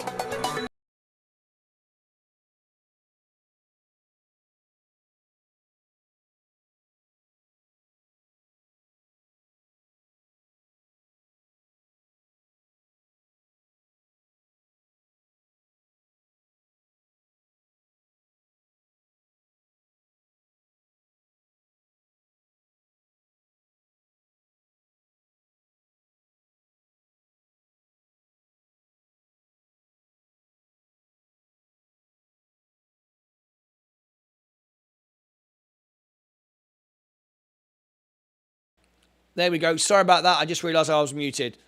I was muted from earlier. I apologise for that. There you go. I'm back. We've got the Dow Jones down 0.07, Nasdaq 0.13 up. Sorry, S&P is up 0.16. Does the sound keep going for anyone else? It was just me. I was making an error. That was my fault. Sorry, Fusion 01, 301. You're completely muted. You're completely muted. See, you're about 30 seconds behind me. You'll hear me good in a minute. There you go. Okay, all good? All good now? All right, fantastic. Sorry about that. We're back again now. Okay. And let's bring you up to date. And let's check Sky News. Nothing to report there. I should be good again now, right? Everyone can hear me now. Okay. The S&P is up 0.16. Virgin Galactic 3.53. Going back down again. There we go. All good. Thank you ever so much indeed. All right, guys. As you all know, I'm getting ready for my colonoscopy. So I'm drinking water. That's it. No milk, no dairy products, no food. Nothing at all. I'm on water now, and I'll be doing it all day and start the medication tonight. And you all know what happens next. We won't go into those details. Now then, I wanted to know, not everybody realizes that I actually have my music and my personal Twitter, where I talk personally about my thoughts and feelings.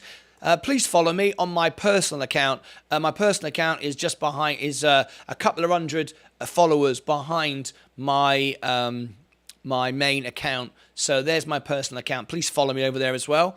I'd really appreciate it. Okay, I'm going to take a short little break because I need to go to the restroom because I'm drinking water all the time. So I'm going to take a short little break, and I'll be back in just 5 minutes. That's all it will be. Let me just go back to this main screen here. I'll only be 5 minutes, so just bear with me. Okay.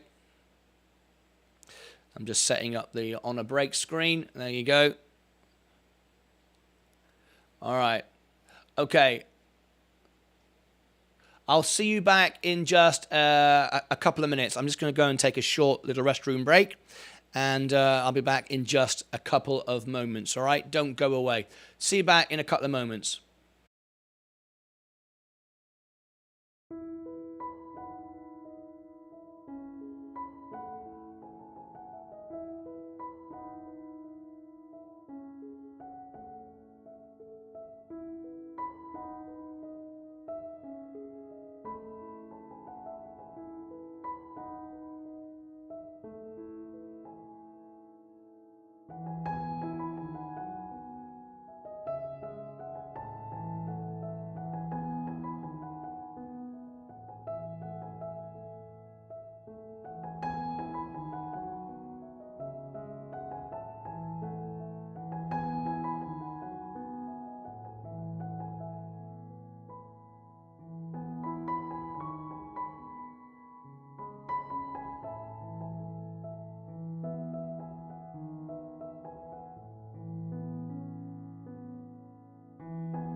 Okay, guys, we're back once again with the stocks. Thank you very much indeed. So I am going to be visiting the bathroom today quite a bit, I would imagine.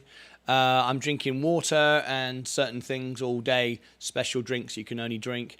And then tonight we start taking all the tablets. It used to be a drink. You'd have to drink all this stuff, but now it's some sort of tablet. Starts tonight, and then you spend the next sort of 10 hours on the toilet, and it's not very nice. But anyway, so that's tomorrow. So tomorrow's show is going to be slightly different. I am going to start, as the show goes live tomorrow morning, I have to leave to go into hospital, okay? So tomorrow morning, I will start the show so you can all be here and talk together, and I will share my screen, and then I will go into hospital and have the procedure done while it's all running and streaming, so you can carry on talking and have some fun and have some jokes at my expense, I'm sure. And then when I wake up from the anesthesia, I'll pop on and say hello and hello, I'm asleep, you know. And anyway, it'd be nice to see you all there. So we'll do that. That's how it will go tomorrow. Anyway, let's have a look at the overall portfolio. Just selling off a little bit. Did you sell this morning? Did you take profits? Let's have a look at the S&P, just giving up a little bit. Virgin Galactic, there we go, all the way back down again. Virgin Orbit, Rivian, Tesla. There we go. It's going to find new lows now. We're going to go down. It could go as low as $60. That's what it's actually worth. Now you might say take a loss, but I don't want to. I'm going to hold it and then add to it on the way down, perhaps. Okay, I don't know how low it's going to go. I've been up for 36 hours, no sleep. Keep pushing. The longest I've been awake without sleep was 4 days. My God, what's all that about? Why are you doing that? Why on earth are you doing that? Thank you, 22. Thank you very much indeed. Lucid, Apple, Amazon. Yeah, we're having some profit taking now. Coca-Cola. So are you all taking profits? Are you getting out of the market at this point? Now, I've got to keep drinking all this stuff. Leah keeps bringing me things I have to drink. There's no dairy, there's no sugar, there's no milk. It's just, this is coffee. I can drink coffee, apparently. Water. Coca-Cola, apparently. It's right mad, isn't it, the things you can do.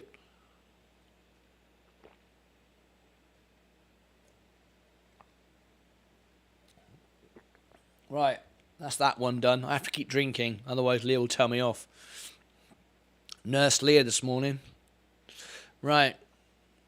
Yeah, why are you up so much? What's going on? Why are you doing that to yourself?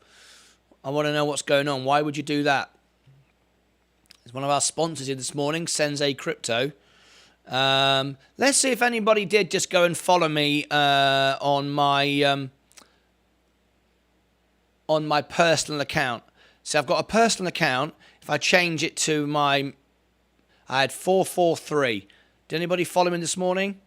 Let's have a little look. 443. Not the same. So if you've not yet followed me for my personal account, if you'd like to get to know me more, and also that's where I post my music, there is my personal account. I've got 443, and I'd love to welcome you as a member, as a follower over there as well. Okay. Thank you for your consideration. Now then, I'm watching Coca-Cola this morning. It popped up. I'm up on it, 0.66. It did go up very nicely. It went up to 1.87 at one point. It's pulled back a bit. Could have taken profits this morning. It was on my consideration. The reason why I didn't is it's such a small profit. Now it's not insignificant. It's still money, but I wanted to hold it. I've got a feeling that things can improve from here, but we shall see if I'm right. Sensei, Ramadan came to an end last Friday. No food or water for 15 and a half hours. Was getting tired. Now I can eat and drink. I have work to catch up on. Sleep is no big deal. Sleep is a very big deal. Sleep is a very big deal. Sleep isn't just some inconvenience that we do every day for 8 hours. It resets your entire. Resets your entire. It's like rebooting a computer. It's when the body fixes itself. It does also. It self-medicates itself. The brain gets reset. I mean, sleeping is not just this inconvenient 8 hours that we have to go, oh, I want to get on with life. I don't want to sleep. Sleep is important. It's not just something to do. Quality sleep is important. When you're sleeping, the brain doesn't just rest. It reboots, it reformats, it defrags itself. Think of it like a computer, right? It restarts and cleans it. It's and then stresses and stuff like that get filtered out and repaired. It's the body's way of rejuvenating itself. Going without sleep is not a good idea. It's not a good idea. Anyway. Yeah, Mike agrees. Look, Mike, you learn this, don't you, as you get older? That's what it's about, isn't it, Mike? When I was younger, until recently, you know, I thought I'd just keep going. I'd just be up all night, and I'd still do it now from time to time. And I remind myself, I like to now go to bed before I'm tired. Get to bed if you know, because I go to bed now at 10 o'clock because I'm up at 6, right? 8 hours sleep. I go to bed at 10. I try to go to bed now at 9:30. So if I'm in bed at 9:30, I'm just relaxing. I'm listening to some music. I'm chilling down. So at 10 o'clock, I'm asleep. Not then try to go to sleep for another hour. I'm asleep at 10. It's important. I agree, but I can't afford not to sleep for a day. But I can afford to not sleep for a day. Of course, you can do it now and again. But just don't do it too often, mate. We need you fit and well here. Can't have you getting ill. Yes, younger can go a while without, but now, yeah, Mike. It's like, no, bugger that. No, bugger that. I need my sleep. Right, we're getting a bit of a sell-off now. Let's have a little look at the markets. We're just on a wash. Right, there we go. There we go. So I could have sold this morning. The Roth IRA's going down. We were over 54,000. We're selling it all back now. Giving it all back. Let's have a little look. Yes, younger can go for a while, but not now, says Mike. All right. What's our biggest losers? Let's have a little look. Let's have a look at the. In fact, let's go to the heat map, and we'll have a little look. What's moving down? Let's have a little look. Here we go. So remember, this is 15 minutes behind. You can see now Apple is down 0.15. What are the biggest losers? SYK, BDX down 2.7. Amazon is one of the leaders, up 0.59. But we've got ROP is up 6.64. There's the leader today on the S&P. Always good to know. FICO up 5.91. What else have we got? A big loser. C-Day down 3.97. Always good to see what's moving on the S&P. Very often, this is how I make some money. I will pick something up like that. I did it the other day. If we go over to my Roth IRA, I will look at seeing what has dropped on the day, and I will buy some. Now, look at our gold at the moment. Gold is down very slightly today. VDC is our consumer staple. This is what we got into last week. Crypto bubbles. We just covered crypto bubbles a few moments ago. Ali, IonQ, that's now going down 2.32. I could start buying some more there, taking some profits from Coca-Cola and perhaps buy a little bit of IonQ on the way down. That's not a bad idea. There you go. But it's starting to come back up again, so be careful. There we go. A little sell-off. But it's coming straight back up again. There we go. It's coming up quickly as well. Let's see what's moving. The S&P is up 0.21. Very nice indeed. I'm up 6%. The highest was 6.5. I think nearly touched 7%.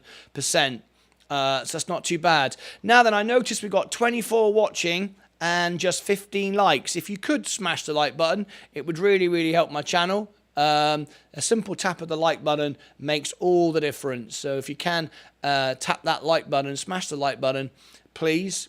It's free to do it, and it just helps my channel grow by you simply tapping the subscribe, the like. What it does is it tells YouTube you like the video, and it will share more people like you this video. So you're helping me grow by tapping the like button. All right. Okay. Virgin Galactic went down. It's going back up again. It's not low enough for me at this price. Rivian. Tesla. So what do we think now? Do we think that Tesla can go down to $60? Some people... Oh, Coinbase, breaking news, is down 5.3%. Coinbase today. That's because, of course, crypto is going down. There goes Tesla. We could be out of the money here by a lot. I mean, if it does go down to $60, that's $100 a share. That's $1,700 less I will lose if that happens. But the reason why I haven't done it is because my portfolio can survive that. If it goes to $60, I would just buy more. I could buy another 17 shares, and my average would drop to about, if I bought 17 shares at $60, my average would drop from 172 to about 100.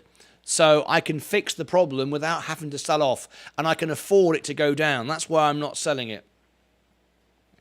IonQ. I like the fact IonQ is getting a bit of a discount today. I've got a small position. We did see a massive rally over the last few weeks, but it's giving it all back up again. It was down here just a short while ago, $4.70. I don't know how low it's going to go down. IonQ earnings is 11th of May, so we've got a bit of a way to go before that. This might be an opportunity if you believe in quantum computers for the future. I certainly do. But 2% isn't really enough for me because it's popped so much already. I would like to get it back down at least 5, if not 4 again. It did get a bit over pumped. So anyway, that's for me. I was out of the chat earlier, but did you tweet that if no news this week, you will place space as a sell-off stock? I said if we don't get any movement this week, I put it in the junk folder. Not selling it off, but I regard it now as a stock that highly likely to go the way of Virgin Orbit. Yeah, I keep it's slowly moving to the negative. I don't like it. Not as bullish on it as before. I think you can't just keep having more and more delays with no information, nothing coming out, no reporting, and with inflation with the Fed rates about to go up again in next week, then I anticipate that more businesses are going to fail, and that's it's not their intention, but that's the result of it all, isn't it? I'm not buying any more. I will scalp it to get money out at $3, but I think people get carried away at this price. All it keeps doing is dropping off. I get so many people message me to tell me news that is never true. So, what do you think? I don't know. We shall see. Virgin Galactic, Virgin Orbit, Rivian, Tesla, still going down. I'm not selling it yet. I'm just holding my position. There's been no hint of delays this quarter, though, as far as we are aware. Things are on track. Correct. There has been no information to say it's being put off and delayed. No, correct. But there hasn't been any updates either. But we are used to that.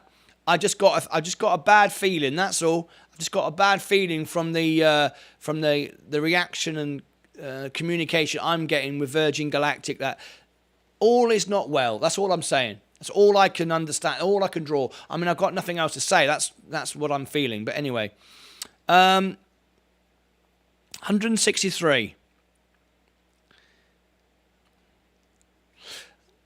Let me have a look now. Let's see if I can sell something. Let's have a little look.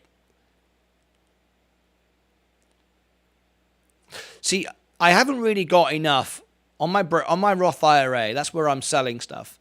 I haven't really. I'm up 6%, which is nice.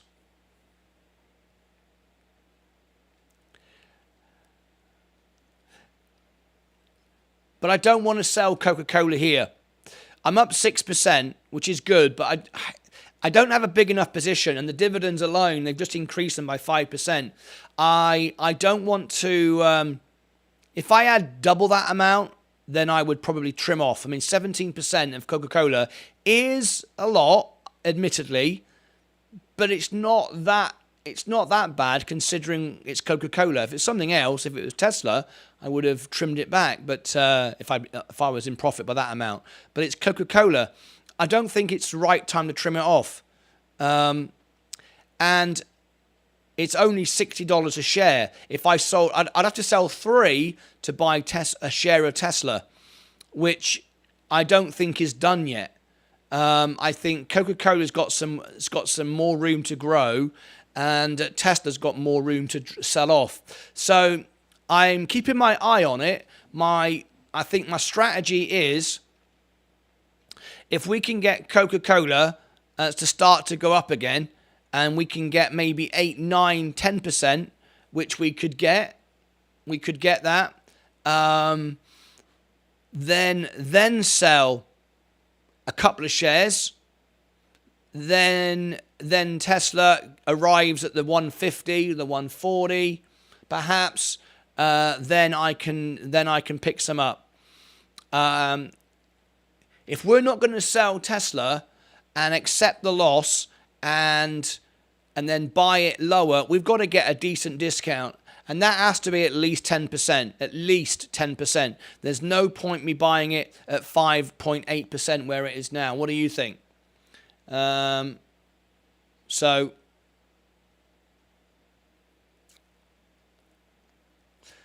that's my view.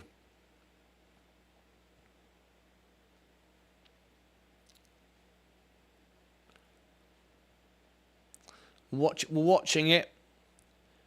I'm just going to Tesla taking a dive. Some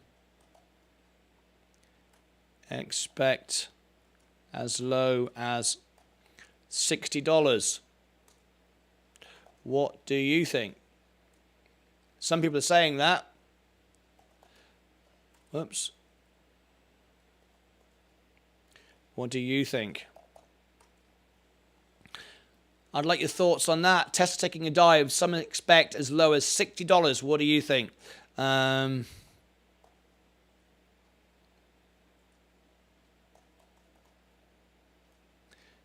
This is a tweet I'm just putting out. I'd love your thoughts.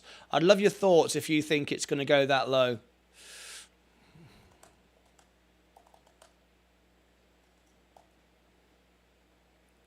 Okay. 162 now.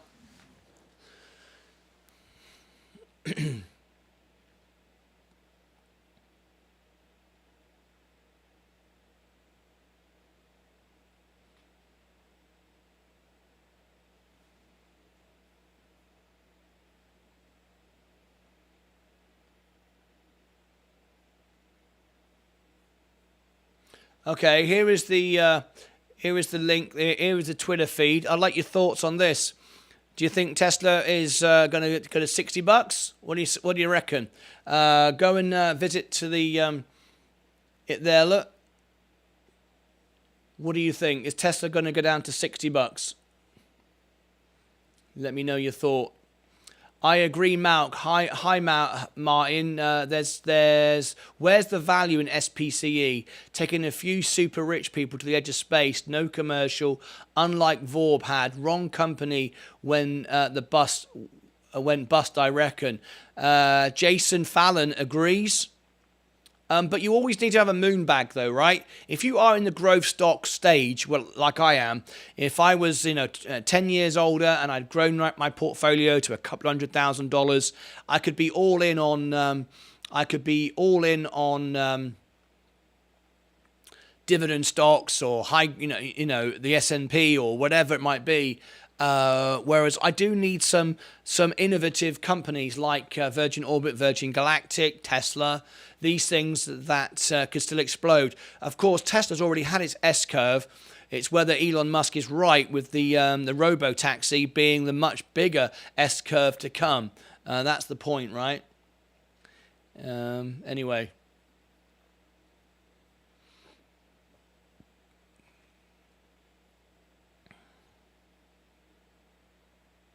Tesla still dropping, down 5.83. So the question is now, what would I sell? And I've got to trim off from somewhere.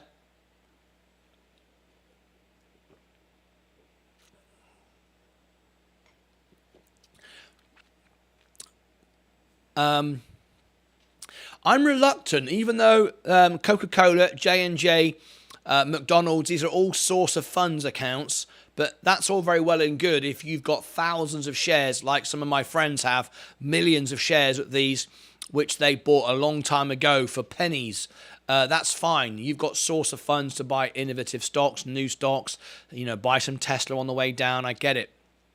But for me, I've got such a small position. I want to protect it.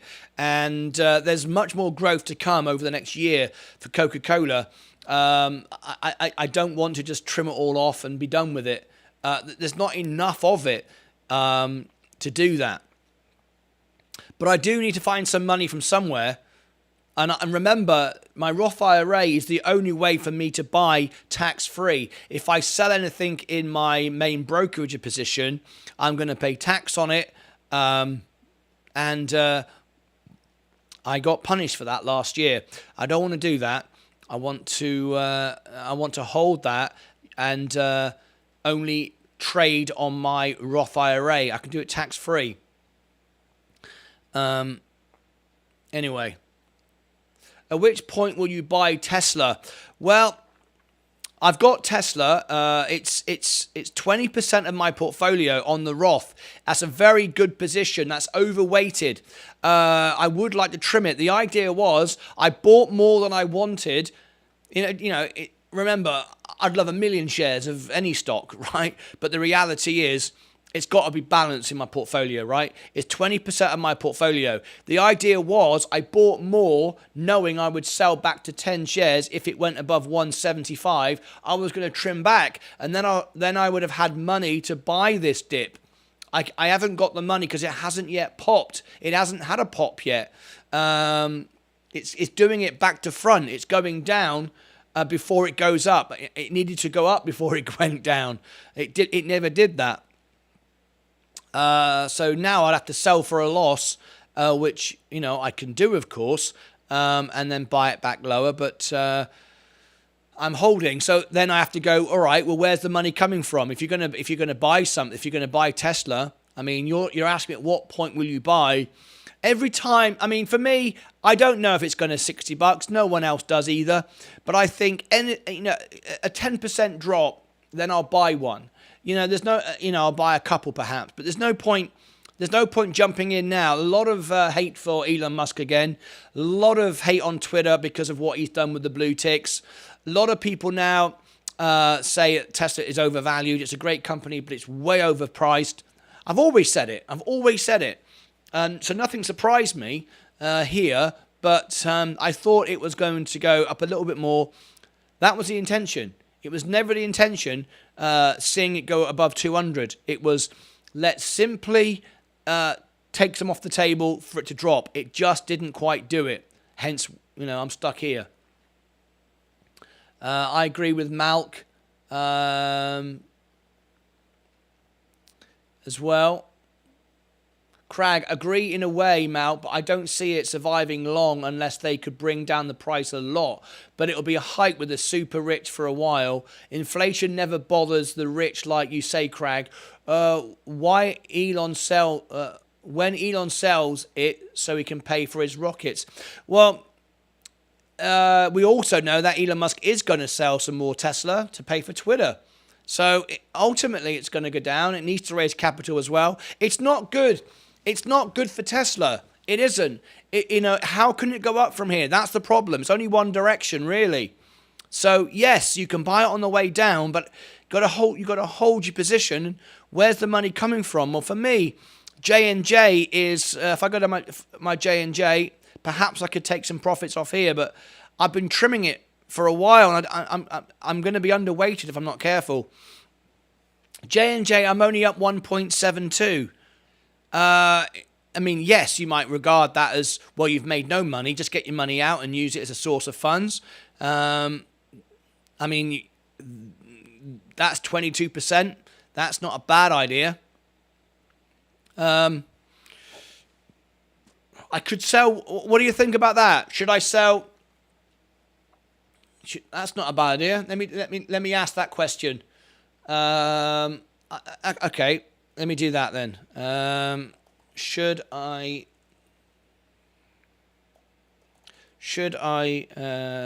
sell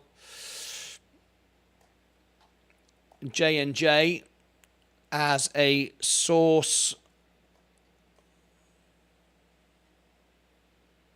Okay.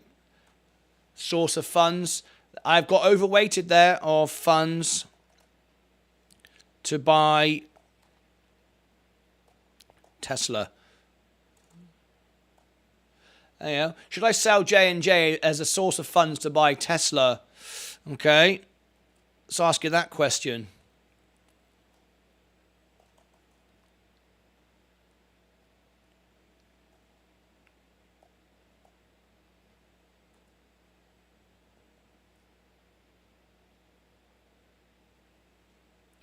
Okay.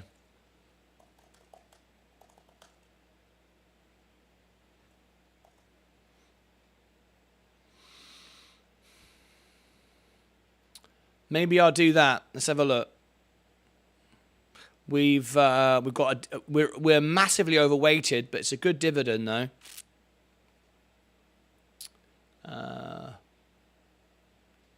Okay.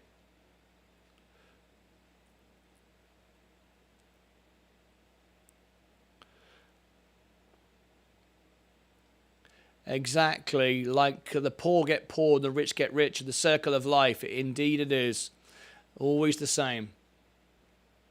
All right.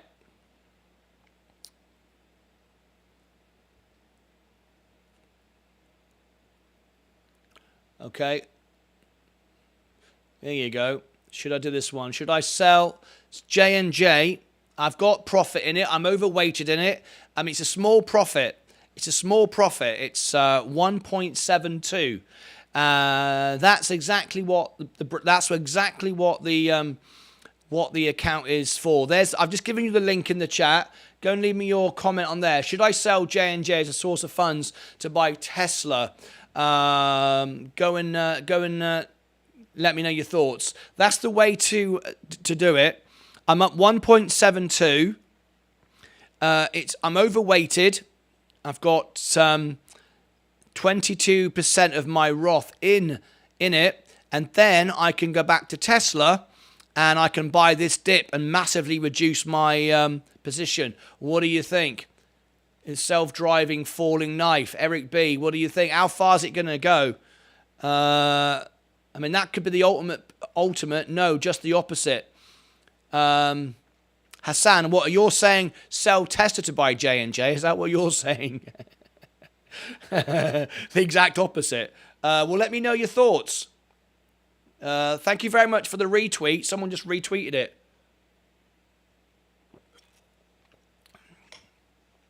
Who retweeted that? Let's have a little look. Mike says no. Let's have a little look. Mike is saying absolutely not. No, don't do it. Thanks, Mike. All my members, all of you here, if you want to grow on Twitter, get involved with me here, and I will reply to everybody. Thanks, Mike. Who was it who retweeted it? Mike retweeted it. Thanks, Mike. Top man. All right. 160. Sell some, but don't buy Tesla. Well, the point is, I've always said this, there's no point doing something without knowing the next 2 or 3 moves. If your purpose is to sell J&J for a profit, what are you going to put in its place? What are you going to do with the money? The idea is you're looking at something and thinking, okay, this is what I want to do. 2 or 3 moves ahead. If J&J was up 10%, then it would be a no-brainer. But by the end of the year, I see J&J at 200, 250. So I see some potential with J&J more than there is where it is now. So I think it's too early to sell J&J unless I want to take advantage of Tesla. Now, what I could do is I could do a day trade. I could perhaps buy 1 share of Tesla now and sell. Now remember, it's the first in, first out rule though. That only works if you're selling everything and or your average is all down here. But if I buy Tesla now and then sell one, it has to go above 172 for it to make any sense. Why would you buy Tesla if you think it's going down? Because I do believe it's going down, but I do believe it's going to hit the bottom at some point, and then it will rebound past these points. So if I can lower my averages all the way down, I think it's one for the future. And I also would like to then trim it off. The sooner I can lower my averages, the sooner I can start to trim some off. I don't know how low it's going to go. I mean, I don't know if $60 is likely. What do you think? I don't know. You don't need to replace the J&G position. Stay in cash for some opportunities. Having a big down day for a long time is overdue. We haven't had a big down day for a long time. It's overdue. Thank you, 22. Maybe he's right. Let's go back to J&J. It's on the way up. Coca-Cola, let's have a look at it. Starting to fall a little bit. I'm up 6.6% on my Roth IRA. We missed the pump this morning.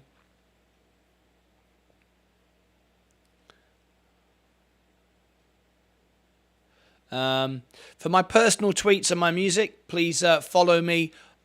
There's my other account on Twitter, at Martyn Lucas. You are still in a better position, though, you are surely still in a better position, though, loss selling if you rinse and repeat.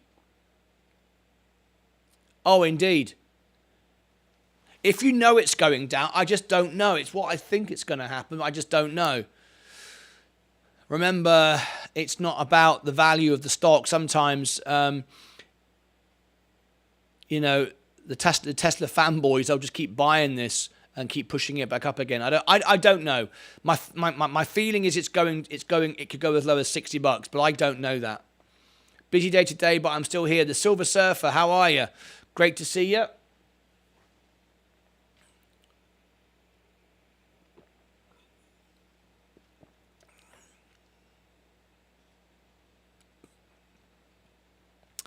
And you won't sell Tesla at a loss, so you'll be stuck in it when you could be in cash ready for new opportunities.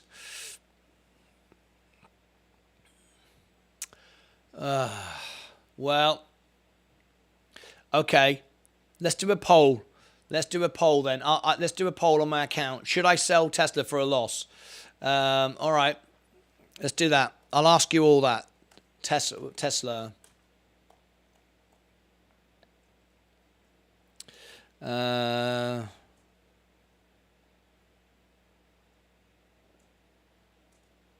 Should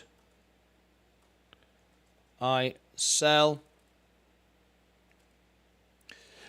Tesla for a loss as it's going to $60? Let's see what you think. Should I sell Tesla for a loss as it's going to $60?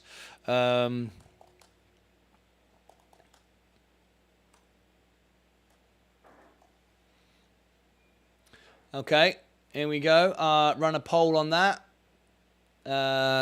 Yes. Sell now. No. Hold. Okay, I'll run that poll now. I'll get your opinion on that.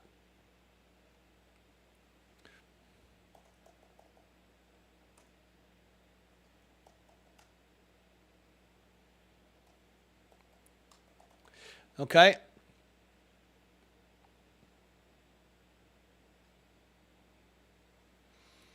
Yes, sell it because it's only going down. 159 now. Okay. Okay, we're running a poll right now. It's just a quick poll, and I want your thoughts on it. Should I sell Tesla for a loss as it's going to $60? I mean, right now I've lost $200, but like you say, I could get that back if it goes down to $60 and buy it back. I've got a lot more money. Yes, sell it because it only goes down. Dallas Fed manufacturing PMI down 23.4. Here is the poll. Should we sell Tesla now and buy it back? What does everybody think? There's the poll in Twitter. Take part in that. Let's have a look at the poll. So far, no votes. Just started it. Here we go. Okay. Should we sell Tesla for a loss as it's going to $60? All right. And for my music and personal account, there is Martyn Lucas. Okay. What do you think? Think of the opportunity cost. I'm just suggesting you don't buy any more. You'll end up overweight, and if it doesn't bounce, you'll be stuck in it until it recovers. Yes, that is a concern. Where is the poll? I don't see it.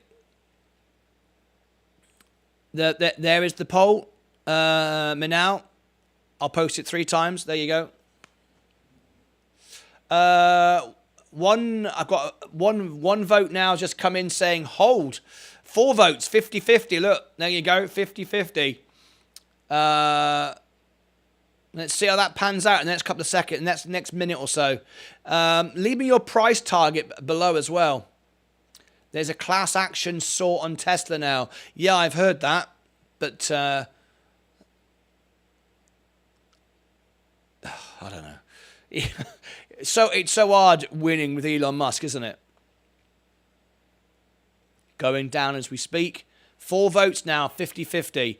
The overall portfolio is, I'm down nearly $400 now. We are selling off now. We're selling off now quickly.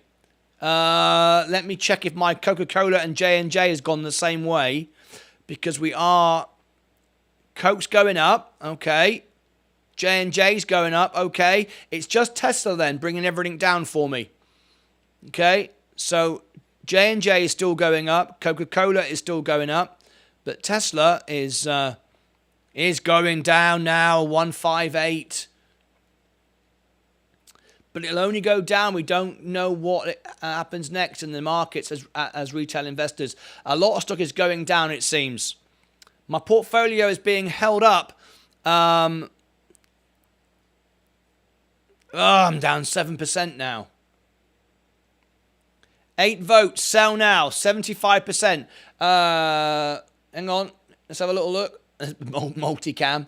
Look, there we go. There is, we're saying 8 votes now. Coming in, yes, sell it now. Damn it.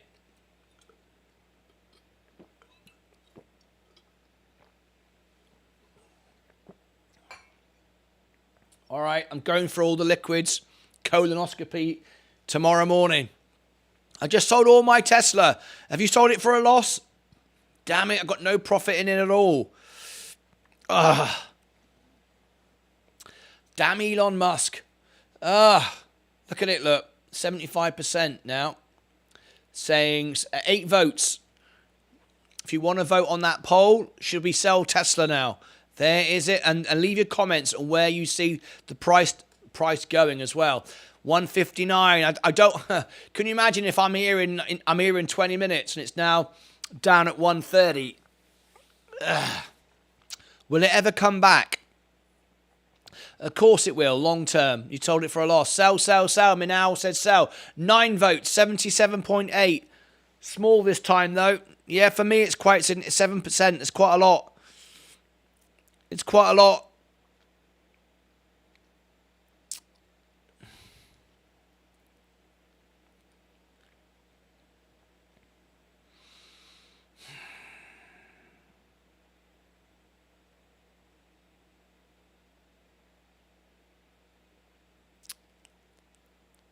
Don't sell, wait until you have more of a loss, man.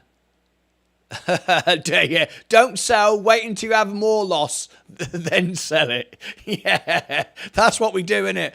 Yeah, just wait until you've lost even more money and then sell it. Yeah, that's what you want to do. Yeah, you're absolutely right.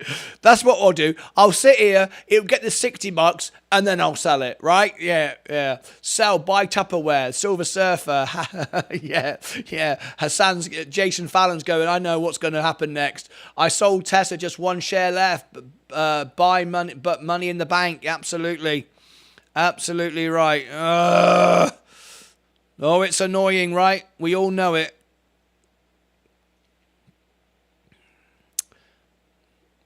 Virgin or Rivian. Tesla, 159 now. Down 7.61. Yes, what we do here is sell for a loss. Yeah, that's what we do. That's what we do. If anyone's watching, that is what we do. Okay, I'm waiting for it to go down to $60 and then I'll sell it all. Yeah, that's what we do.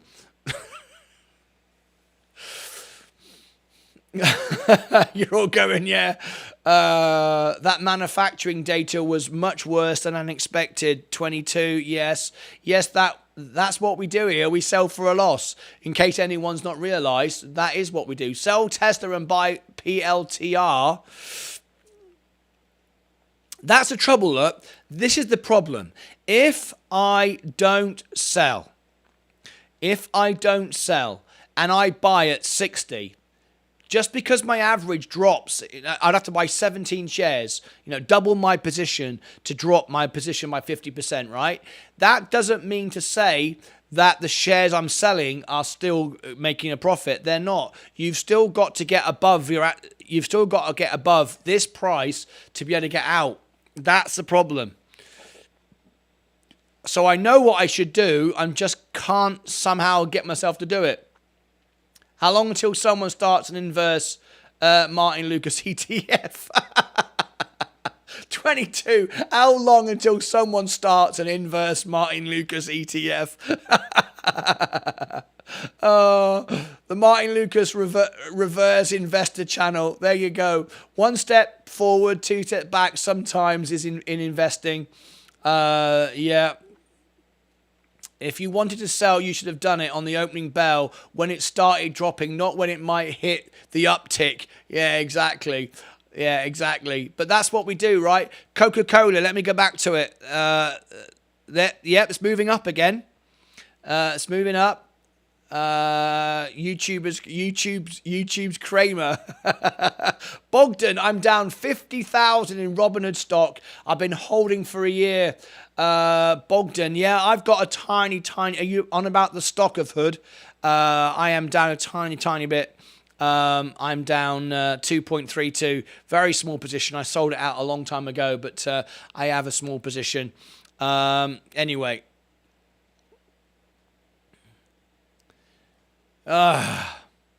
Never mind. Why don't you just set a stop loss at 149 and forget it?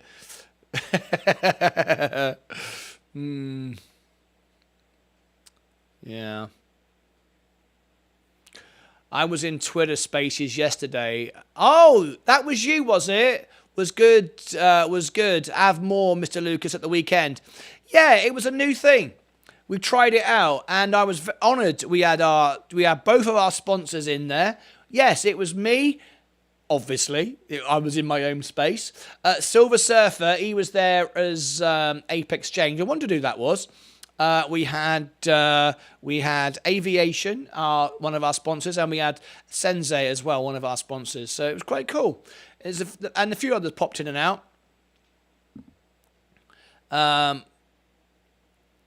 We're sorry to hear that, Bogdan. It's tough, right? My average is about $19 a share, 5,300 shares. I think it's one for the future, though, Bogdan. I am looking to buy more. I love Robinhood. This is what I live on here, and I think it's great. I think it's a great platform. I love Robinhood. Anyway, 159. I stopped in for a few minutes, but was busy.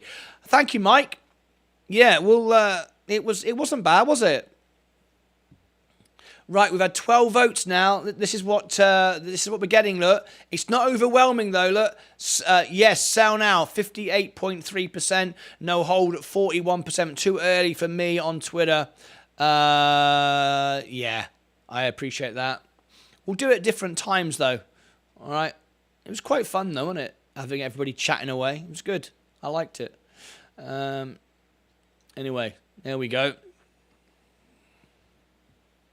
I was serious about the stop loss. It will stop you debating it, and if it bounces from here, great. If not, take the loss, but at least you don't have to think about it.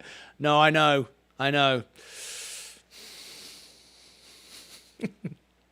There's something about it.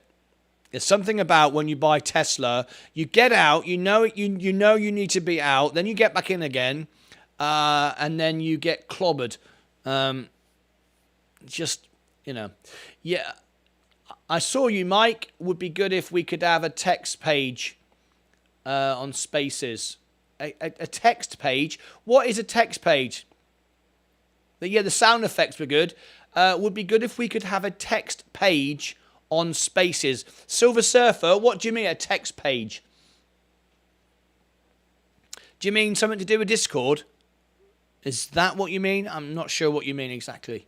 Tesla, Lucid, Apple, Amazon, McDonald's.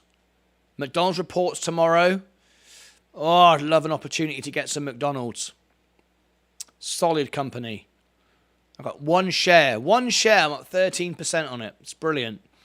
Amazon.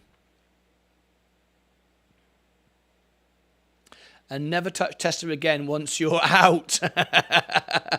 Never touch it again. There you go. It never does what you want it to. No, it never does. At least it's never done for me anyway. I hate the sound of my own voice. I did a video for Martyn for promotion and it took me 5 attempts. I'm sorry I haven't got round to that yet. I do get round to everybody's requests and things for my members. It just sometimes takes a while. Lucid, Tesla, 159.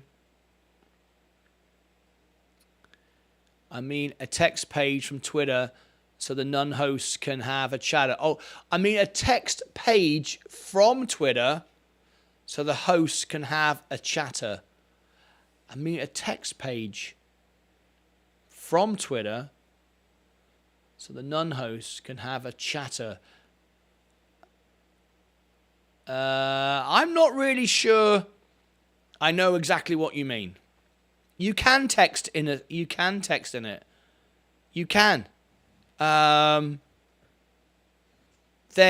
a post that you can put at the side of it where, as we're all chatting, you can text. So yeah, there is. You could chat alongside in a post if you didn't want to speak. Forget it, mate. Yeah, forget it. Move on. Right. Tesla's trying to come back up again. My overall portfolio is down 0.24. The S&P is down 0.09. Virgin Galactic, I'm not touching it. Virgin Orbit. I couldn't text, I don't know. Well, we were all learning yesterday, weren't we? Do you know what? The Twitter Spaces doesn't allow you to test it. Doesn't allow you to do it to sort of see how it works. I went live to the world for the first time without having a clue what I was doing. I thought this is a bit rich, isn't it? Can't you let me practice it? Can't you let me? No, you go live and that's it. So you sort of sink or swim, innit?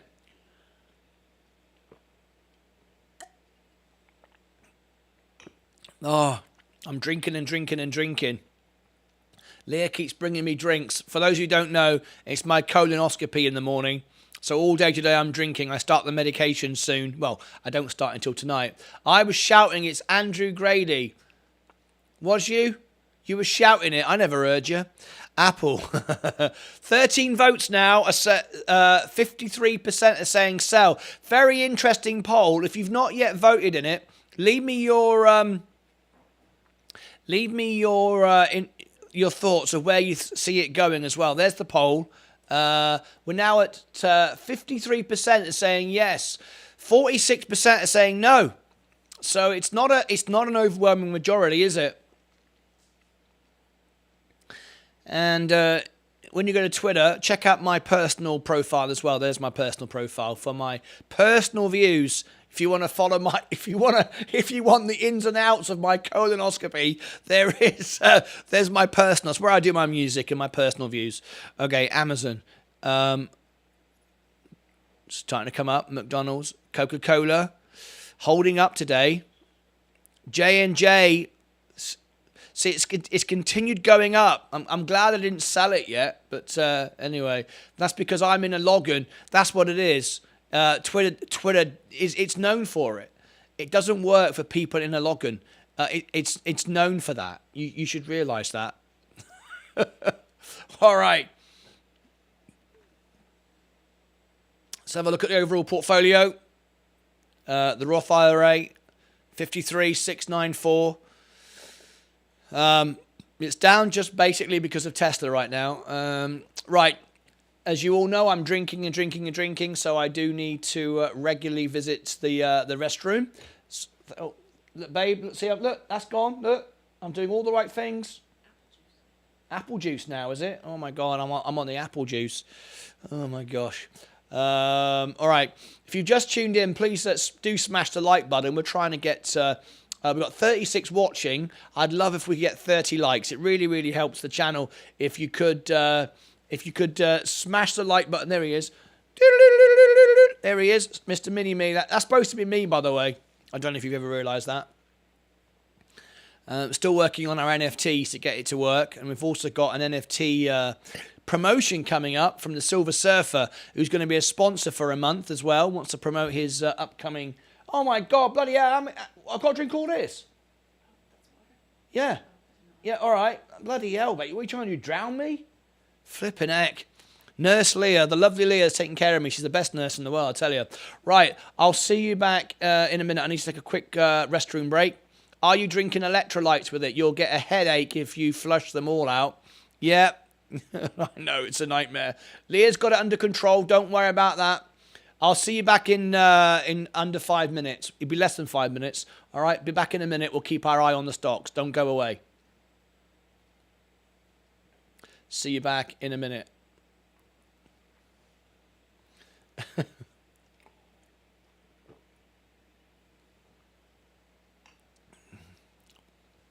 That was supposed to change screen. I don't know why it didn't. What's going on?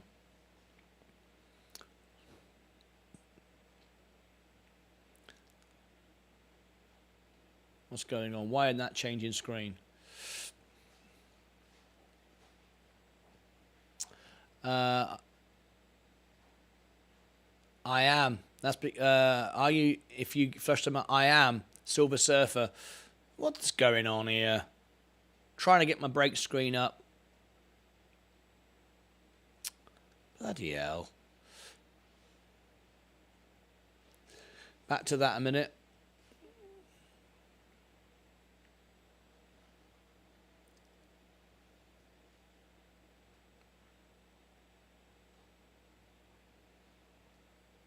No. Ah, so annoying. Got technical glitches again today.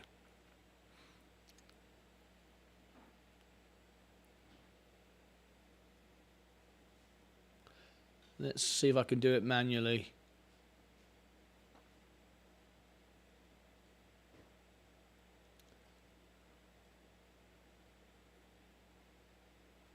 I'll try and do it manually, see if it works manually.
Okay, we're back once again right now, and thank you very much for your understanding. A proctologist was at the bank cashing his check. When he reached for his pen, he pulled out a thermometer. He said, "Damn, some a-hole stole my pen."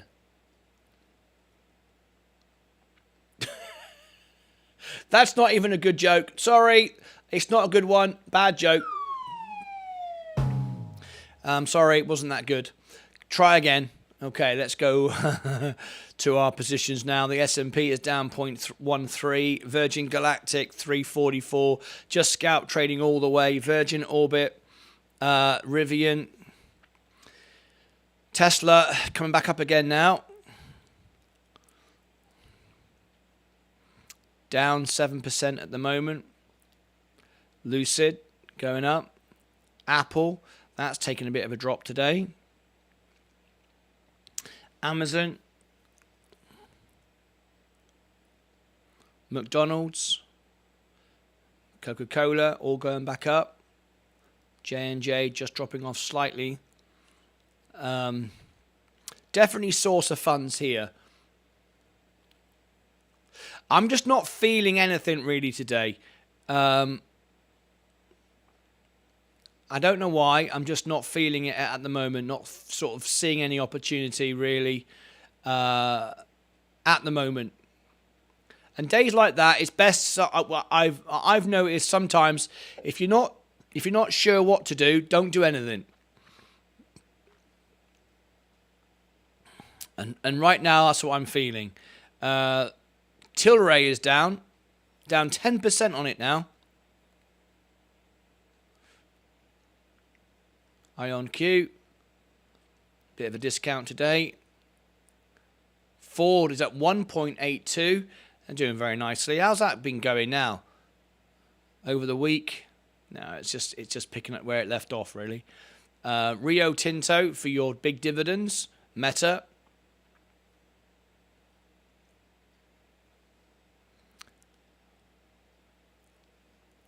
Let's look at our overall positions a minute.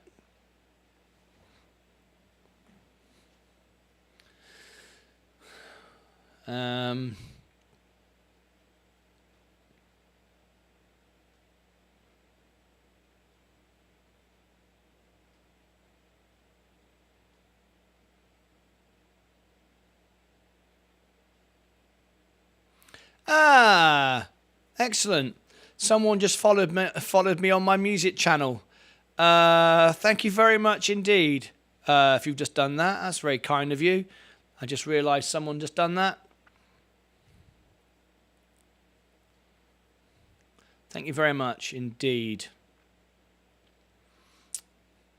Watching the portfolio right now, I don't see any major opportunity to sell that much or buy that much. I think we're in a bit of a sideways track right now. I know.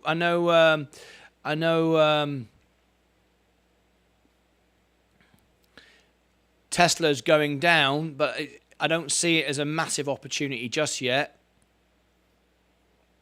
It's got to go a lot lower yet.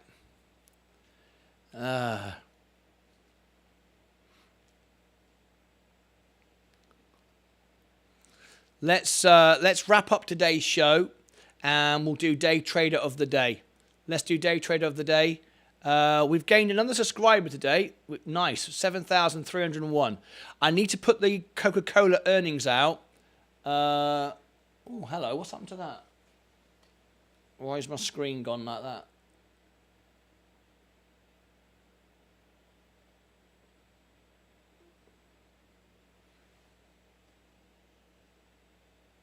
I've no idea why my screen has gone so dark.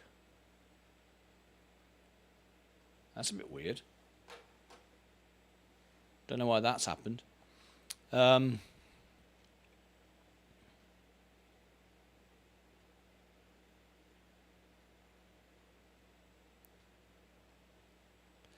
me change that screen a minute.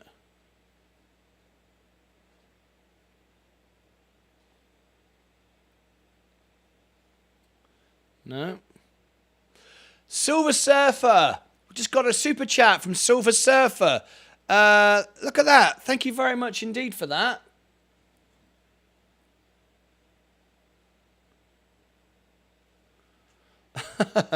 I can't work out why my screen's gone dark. Anyway, Silver Surfer, thank you ever so much indeed for your support today. I appreciate that. I'm going to get off in a second because I have to do the Coca-Cola earnings. But thank you for that super chat. I appreciate that very much indeed. Really do. Thank you very much indeed. It's $2 from Silver Surfer. Excellent stuff. That makes all the difference. Thank you so much indeed.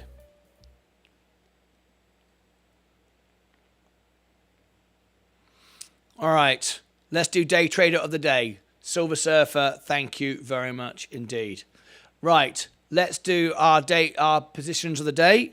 I am down 0.34% at the moment. That's okay, mate. Don't laugh at my video. I won't laugh at your video, I promise. I won't laugh at it. So, Andrew, Silver Surfer, wants to sponsor our channel for a month. And he wants to promote his NFT collection. And Andrew, if you could, perhaps at the end of the show would be convenient. Are you able to have a conversation with me on Discord so I can find out exactly what it is you'd like to do? All right, that would be really great.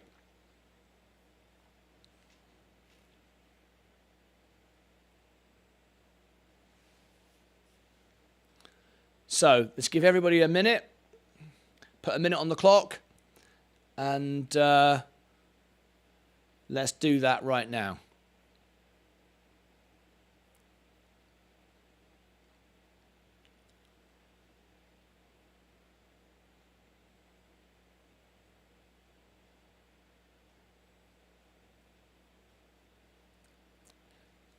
Everybody, could everyone go onto the video and click live? Make sure that you're up to date. I think some of you are behind the stream, and we'll do Day Trader of the Day. Let's put a minute on the clock.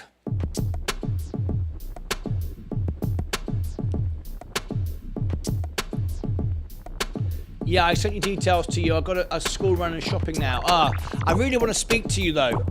I know you sent me the details about, but I still need to have a conversation with you though. Just a minute afterwards. I can finish now, or I'll speak to you later. It's not a problem. We'll do it later. Okay, here we go. Down 0.34, down 1.41.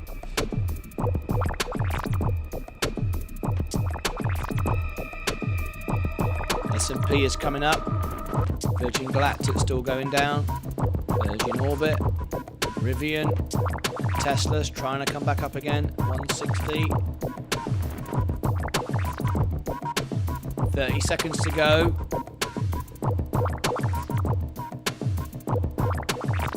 Apple, Amazon,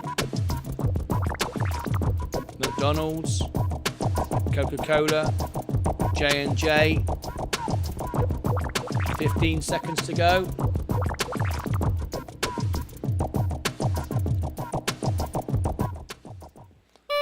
I can't be the only person, surely. Me and Sid. I don't know where everyone is. Where's everybody gone? Is everybody behind the stream? Stuck behind an ad, or I don't know. So down 0.34. That means I'm the winner. I'm going to give you 10 seconds. 10, 9, 8, 7, 6, 5, 4, 3, 2, 1. Okay, I win. I gave you a minute. All right, I win. That's it from me. I've got to get out of here. If Andrew is available. I've got a school run and shopping now. Okay, you haven't got time now. I'll speak to you in a bit then, all right? Okay, let's go over to our credits then, and let's get out of here. I think we're going to have Silver Surfer on the credits right now. J&J is looking good. Going back up again. Overall portfolio is only down 0.33. It's not too bad at all. So I'm the winner today. Looks like that anyway. So let's get out of here, and I'll see you all back in a short while. Let's roll the credits. Okay, today's credits. Let's have a little look. Stars of our show today is...